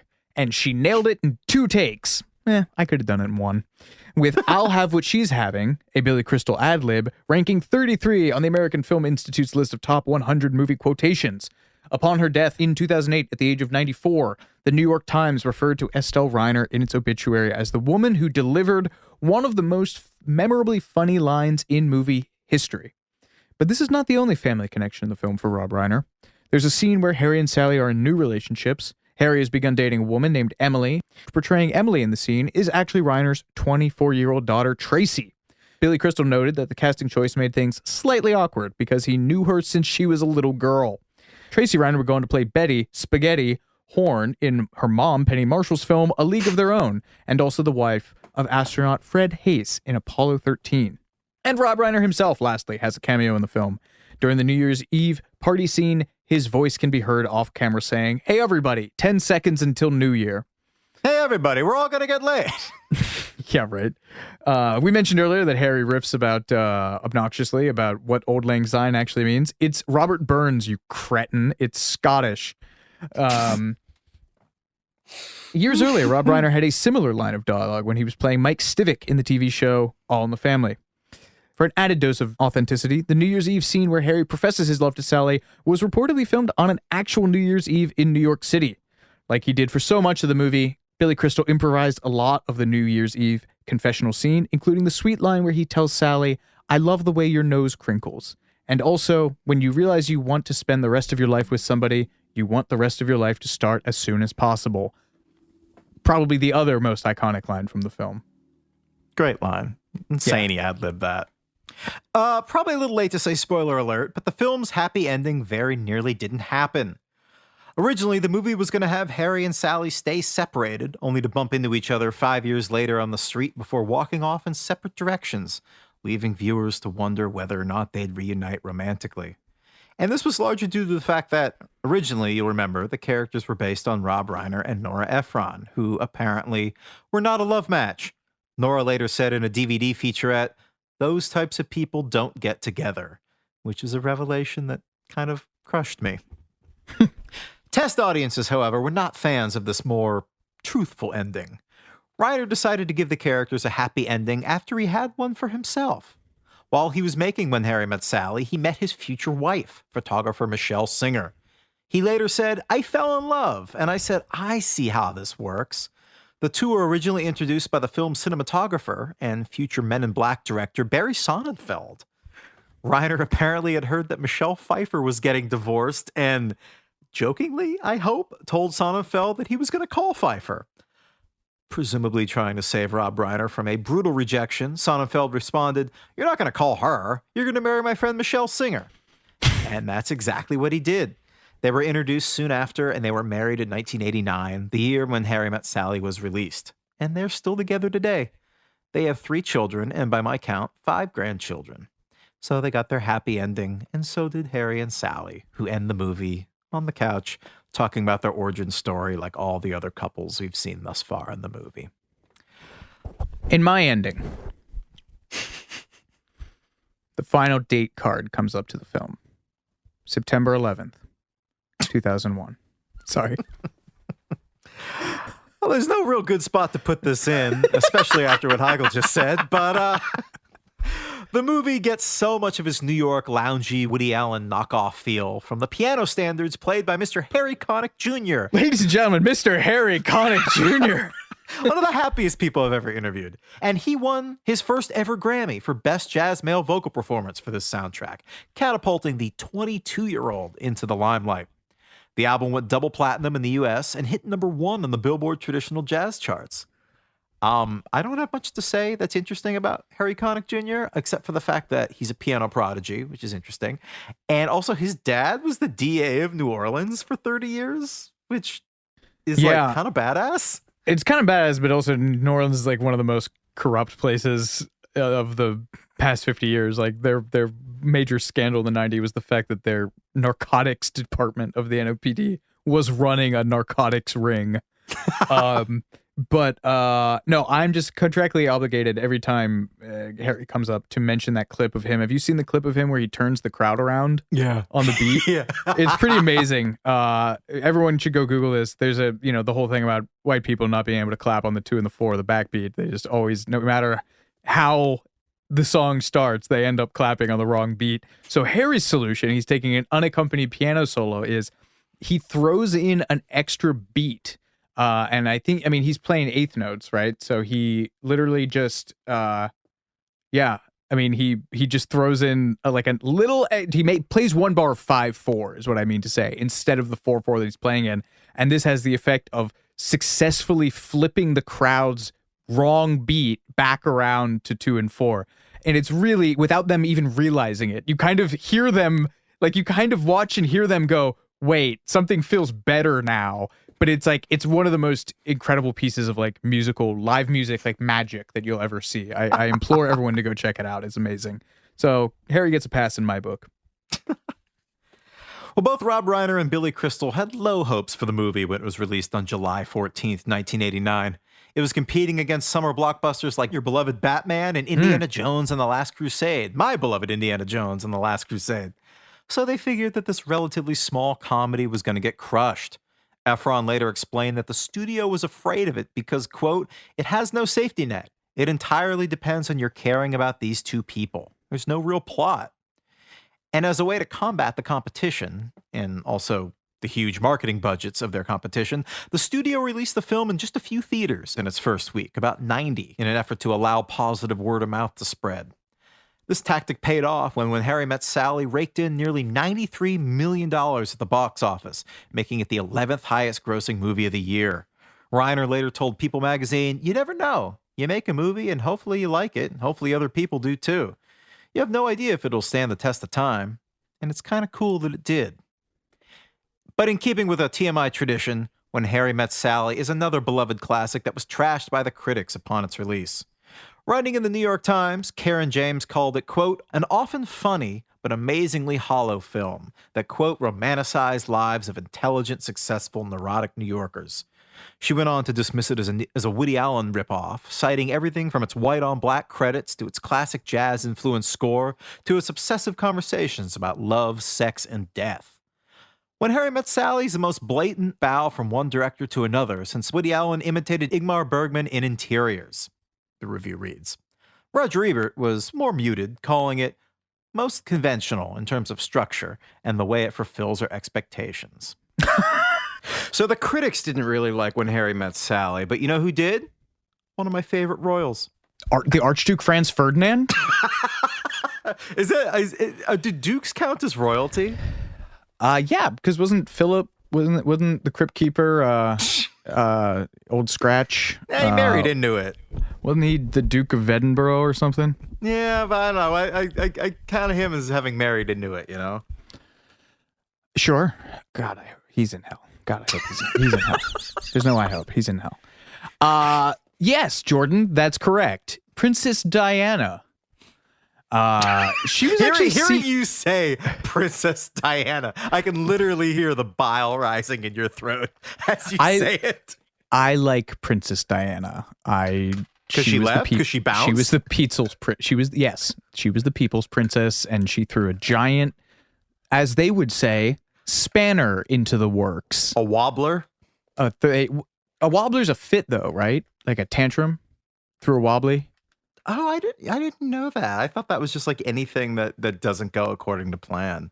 No, I think throw a spanner into the works is it because the tool that Doctor Who has is called like the interdimensional spanner or something. So it's a wrench. It's a British word for a wrench, right? Yeah. So she threw a spanner into the work. Look, anything that makes the actual royals unhappy, I'm 100% on board for. So good for Princess Di. Less good for her was that she was seated next to Billy Crystal at the UK premiere of the film. And God, can you imagine being a statuesque royal seated next to the most thirstily always be closing comic? Like, how much do you think he was just riffing to her about like Yorkshire pudding or something the whole fucking time? She was so tall. She was like 5 foot. She's like my height. She's like 5'11". Yeah, for sure. I'm sure that did it for him. As Billy Crystal, we're just fucking wailing on Billy Crystal. It's like the Simpsons gif. Like, leave him alone. He's dead already. Flogging his corpse. As he recalled in his book, I'll Have What She's Having, when the orgasm scene starts, Diana was laughing so hard, just belching it out. She had the kind of laugh where if you were on a date, you'd never want to see her again. Then she grabbed my hand and said, "So naughty." Yeah, all right, buddy. Dial it back. You think that's true? No, so naughty's a little on the nose. It's a little Austin Powers. Yeah, grabbing his hand. Like there weren't like 7 British snipers, like SAS guys in the back of the theater waiting for her to take her out if she did something that so bold. Rob Reiner, who was nervous about how Princess Di would take the scene, remembered her leaning over to Billy and whispering, "I'd be laughing a lot more, but I know everyone's watching me," which backs up exactly what I just said. According to Reiner, she had a copy of the film sent to Kensington Palace so she could watch it with her friends. In addition to getting the royal seal of approval, When Harry Met Sally got something that's even more rare for a rom-com: Oscar recognition. Nora Ephron received an Oscar nod for Best Writing, but the trophy ultimately went to Dead Poets Society. Yeah, that scans. Yeah. A sweeter tribute would come almost 30 years later, though, from Meg Ryan's son, Jack. The 20-something revealed on a panel in 2018 that he had recently watched When Harry Met Sally for the first time. He explained the delay by saying, "Guys, when your mother has one of the most famous orgasm scenes of all time, you do not jump on the film, okay? I saw it because I was filming a rom-com, and that's like the rom-com. I watched it, and then afterwards I cried for so long because I was so proud of her. And I immediately called her, and I'm like, I'm so sorry I missed this movie." She's like, "I've only seen it one time." Anyway, that's my favorite of hers. And most importantly, in 2022, When Harry Met Sally was selected for preservation in the National Film Registry by the Library of Congress. I made sure to add that for you. Thank you. Thank you. You know, it's deeply important to me. I love when famous actors admit that they have not seen one of their most iconic movies either at all or since the premiere. I feel like it happens a lot. I feel like most actors have filmed so many movies that they thought were good based on their scenes or the script, and then have been burned by finding out what a piece of dog shit it was in the final product, that it's quite understandable they would shy away from it. That's true, yeah. Well, wasn't there that Gwyneth Paltrow clip that went viral a couple years ago where she was like, wait, I was in like one of the Marvel movies, and I think she was either doing a podcast or doing I think her daughter or someone else reminded her, like, you were in Iron Man 3. She's like, no, I wasn't. That. Like, what do you mean? It's like, no, you were. Love that. And hate that. Two things can be true at the same time. I'm learning to hold tension and hold space for conflicting emotions. When Harry Met Sally was later adopted into a stage show that premiered in London's West End in 2004. Harry and Sally were played respectively by Luke Perry, R.I.P., and Alison Hannigan, the latter of whom kind of makes sense to me because of How I Met Your Mother, that whole connection. That kind of makes sense. The actors were later replaced by Michael Landes, who I was not familiar with until I looked him up, and then I realized that he played Kevin Arnold's rival for the hand of Winnie Cooper on The Wonder Years. And therefore you hate him. Yeah, basically. And Molly Ringwald, who was also an early pick to play Sally in the movie. So the order of the universe, according to Rob Reiner, has been restored. Good. And all was well. So I'm eating my vitamin C supplements. Oh, good. You feeling good? No.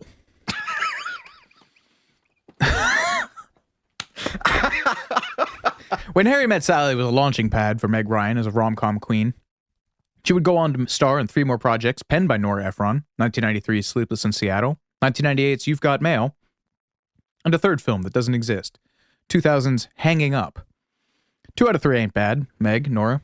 I think it was Walter Matthau's last movie. That's the only reason why it holds any space for me. Depressing. Wait. Yeah, it's a Nora Ephron movie. Oh, no, that was Walter Landau's last movie, was Ed Wood. Martin Landau. Martin Landau.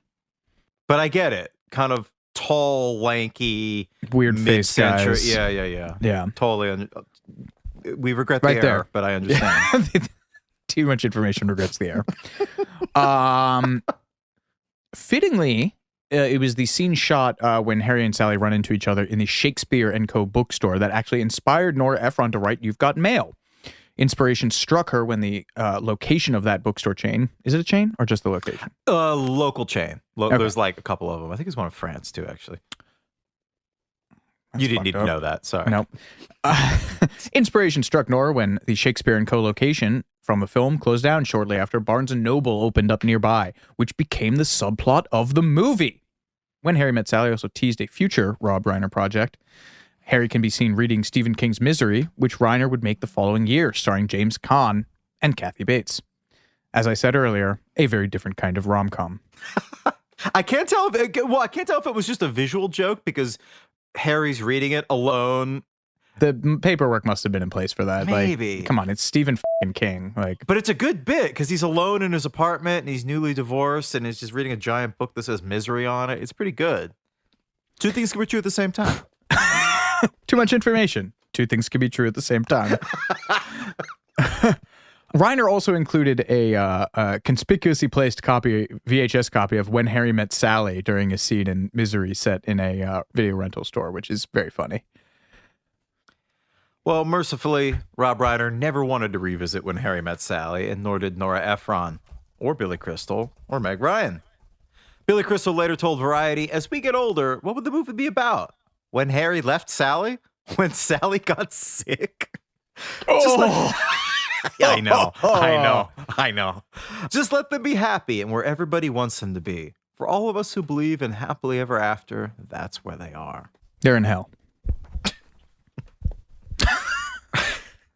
Rob Reiner weighed in on the 30th anniversary of the film in 2019 when speaking on a panel at the Turner Classic Movies Classic Film Festival. He said that the pair were indeed still together. That doesn't mean they haven't had tremendous ups and downs or have been on the verge of divorce and got back together, just like any relationship, but I do think they're still together. And finally, I guess this leads us to the central question of the film. Can men and women just be friends? The two leads more or less took the point of view of their characters. Meg Ryan gave her opinion to USA Today. Yes, men and women can just be friends. I have a lot of platonic male friends, and sex doesn't get in the way. Billy Crystal, on the other hand, said, I'm a little more optimistic than Harry, but I think it's difficult. Men basically act like stray dogs in front of a supermarket. I do have platonic female friends, but not best friends. I'm going to Google. Do you think he's talking about Rob Reiner?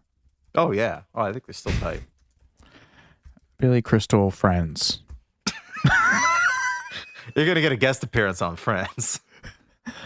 Yeah, that's true. Billy Was he on Crystal. Friends? Yeah. Oh, wow. And Robin Williams, apparently. Billy Crystal women friends. No, that's just clips. Is Billy Crystal A good person. friends with a woman? Still nothing. If you or a loved one identify as female and are friends with Billy Crystal, please get in touch via Twitter and we'll Venmo you $5. Actually, I already transferred my Venmo balance this week. Jordan, that's on you, buddy. All right, I got you.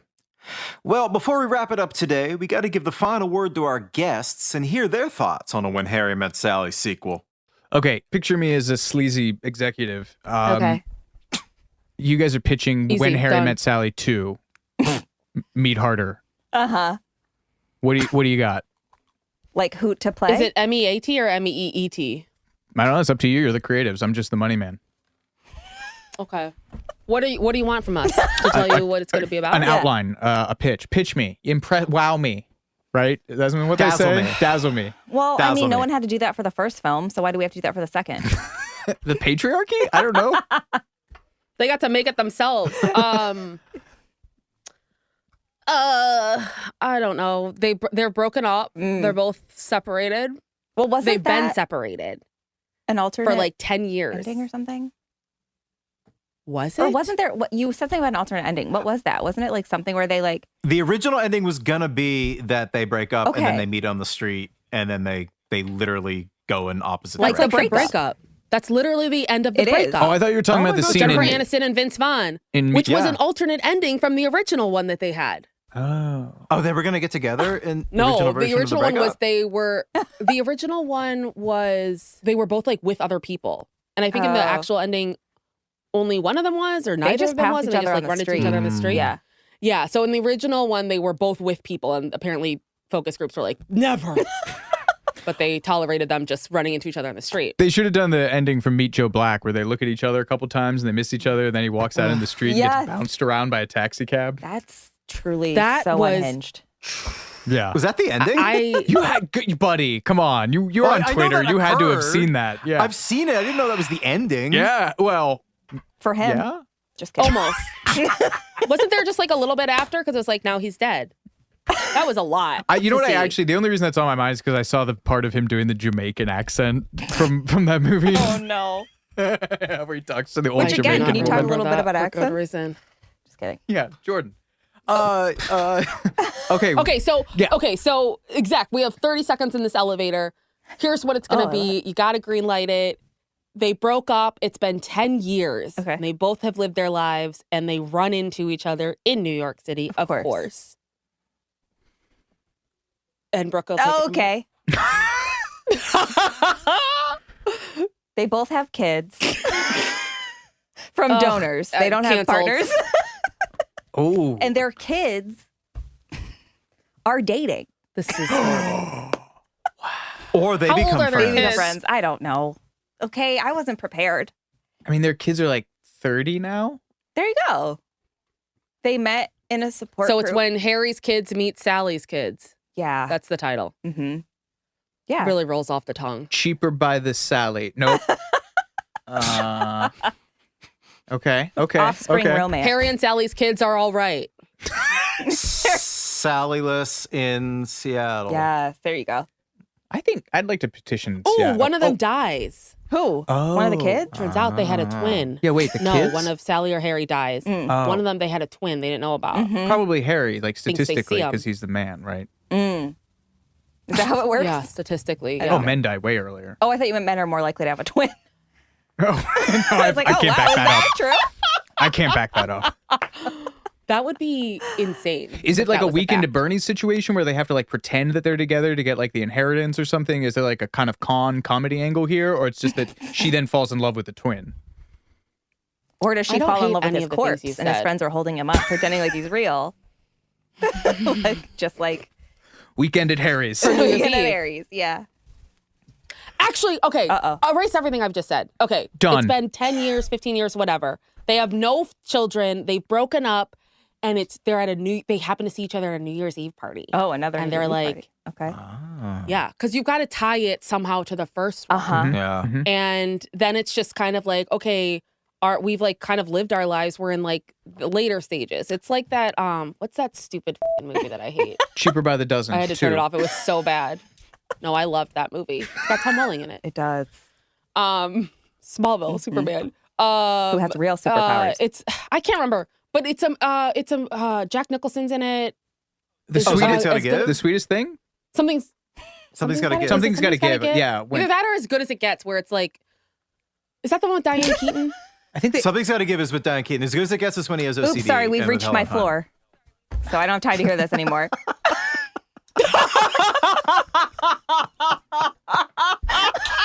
Yeah, this pitch is exactly how my pitches normally go. Okay, I'm not pitching anymore. Okay, this idea is gold. I'm gonna Yeah, take it to save it Netflix. for yourselves. Those Don't give it fuckers out for with all free. that money. Yeah. Heigl and I had a show that we wanted to pitch, which was just every episode is we take a movie and spend the entire episode just spitballing sequels. I love it. And I do want to do that. We should Well, do if that. this has proved anything, it's that it's great. it has Great legs. content. Yeah. Yeah, I mean, Yeah. in mine, Yeah. I think Sally is put in witness protection because of her role in Watergate comes out. Oh. And Harry has Oh. remember he was an attorney, so Mm-hmm. he's now transitioned into doing because he was consulting, I think, for the business consultant. Anyway, he's transitioned into working with the government now, and he actually finds Sally's cover, and then Chris Evans and Sandra Bullock come in as opposing Love it. agents No. from Russia and the Secret Service Opposing or agents? another government wing, and they are both trying to find Sally first, and Harry's in there too, and Addison Rae is in there, and She's I just don't know who dancing in else the is- corner. Get off this Yeah, elevator. yeah, and who else is hot right now? Wait. Emma when Harry Stone. Met Sally crossed with Mr. and Mrs. Smith. See, no, because now you're making Which it plausible, and I just want to make it weird. Yeah, like maybe she's like Sally's on the run and Harry's like, I gotta help her. We used to be in love. And When then, Thelma met Louise, yeah. and Harry was there too. And he stopped the car from going off the cliff. Audiences love long titles. They do. Plays It's like Melancholy the number one Baby. thing I hear about them. When Harry met Sally again and they're old, plays Melancholy Baby. That's my title. Okay, Let's get 5 this minutes. greenlit. 5 minutes. Final thoughts? Should we do final thoughts from you guys? Like Jerry Springer. Jerry Springer. Yeah. final Jerry thoughts. Springer, final thought. You know, in a world without chemistry. R.I.P. Right? He died? He did die. Oh yeah, we did an episode on did- him. You know, he he did was die. mayor Me of too. Cincinnati for a brief time. Oh, fucking weird is man. that? Love that guy. He lived a life. My God. He's an interesting He dude. really, yeah. Real piece of Yeah. shit though. F him. So- Wait, Was is he? he? Can you? thought he was I don't know. We did this. You have a whole Well, we did this theory whole. about- we Oh, did a this theory. whole. He's the death of the boomer dream. Yeah, we did this whole episode about how on him, and I kind of thought that like he was like more or less like an idealistic young guy who then became like the most parasitic, lowest common denominator, feeding the worst impulses of the country, like Wow. TV jerk for just like sitting on piles and piles of his money. So I don't know. Wow. Final thought. Sad. Anyway, R.I.P. Yeah. Final thought is, thank God Jerry's dead to not have to hear this. I'll say it to his face. Like, I will dig up his grave. I will. They got a Ouija board and a glass. Yeah, it's in Connecticut And I will somewhere, have right? Harry and Sally animate his corpse so I can tell him. There you go. Just like in the sequel. When That's the Jerry sequel. met Sally. Ooh. There it is. Finally. Do we need final thoughts after that?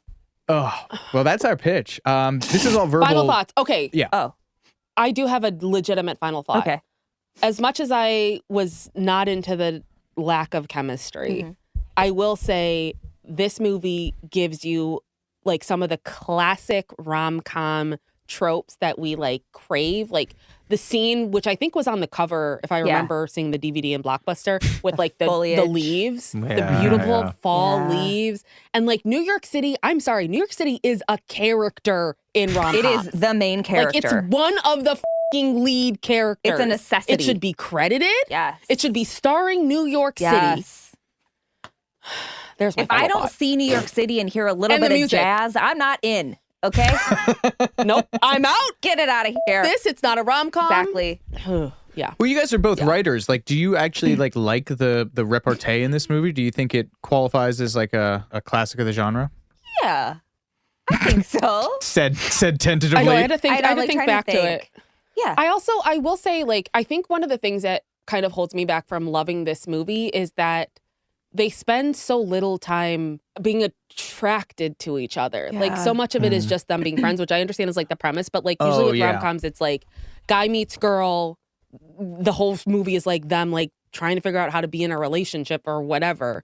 And so I think that kind of threw me off. But I mean, Billy Crystal has that kind of like Vince Vaughn-y of like just always has like something to say. Like I feel like he's Vince Vaughn before Vince Vaughn was around. Too short, but yes. Yeah. There's not enough tension in the buildup, I think.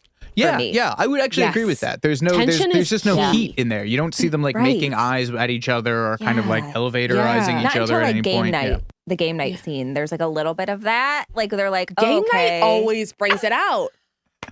In the breakup, they had a game Yeah, night. Yeah, yeah. there's a lot of Brought out parallels nothing but between tension. a breakup in this. Wow. Yeah. Okay. We solved Wow. it. The breakup is just a ripoff now. It is. It really is. They just copy and pasted the script. Yeah. Yeah. Well, that's our final thought. Yeah.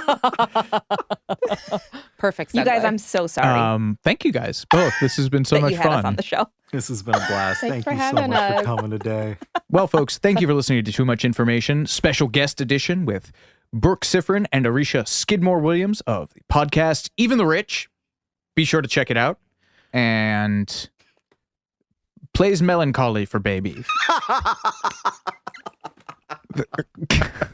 I'm really still Ladies hung and up on gentlemen, that Harry one. Connick Jr. Ladies and gentlemen, Harry Connick Jr. to play us out. And my name's Harry Connick Jr. We'll catch you next time.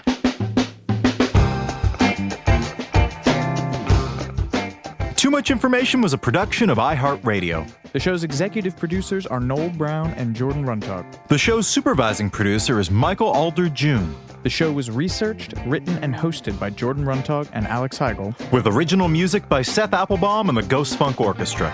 If you like what you heard, please subscribe and leave us a review.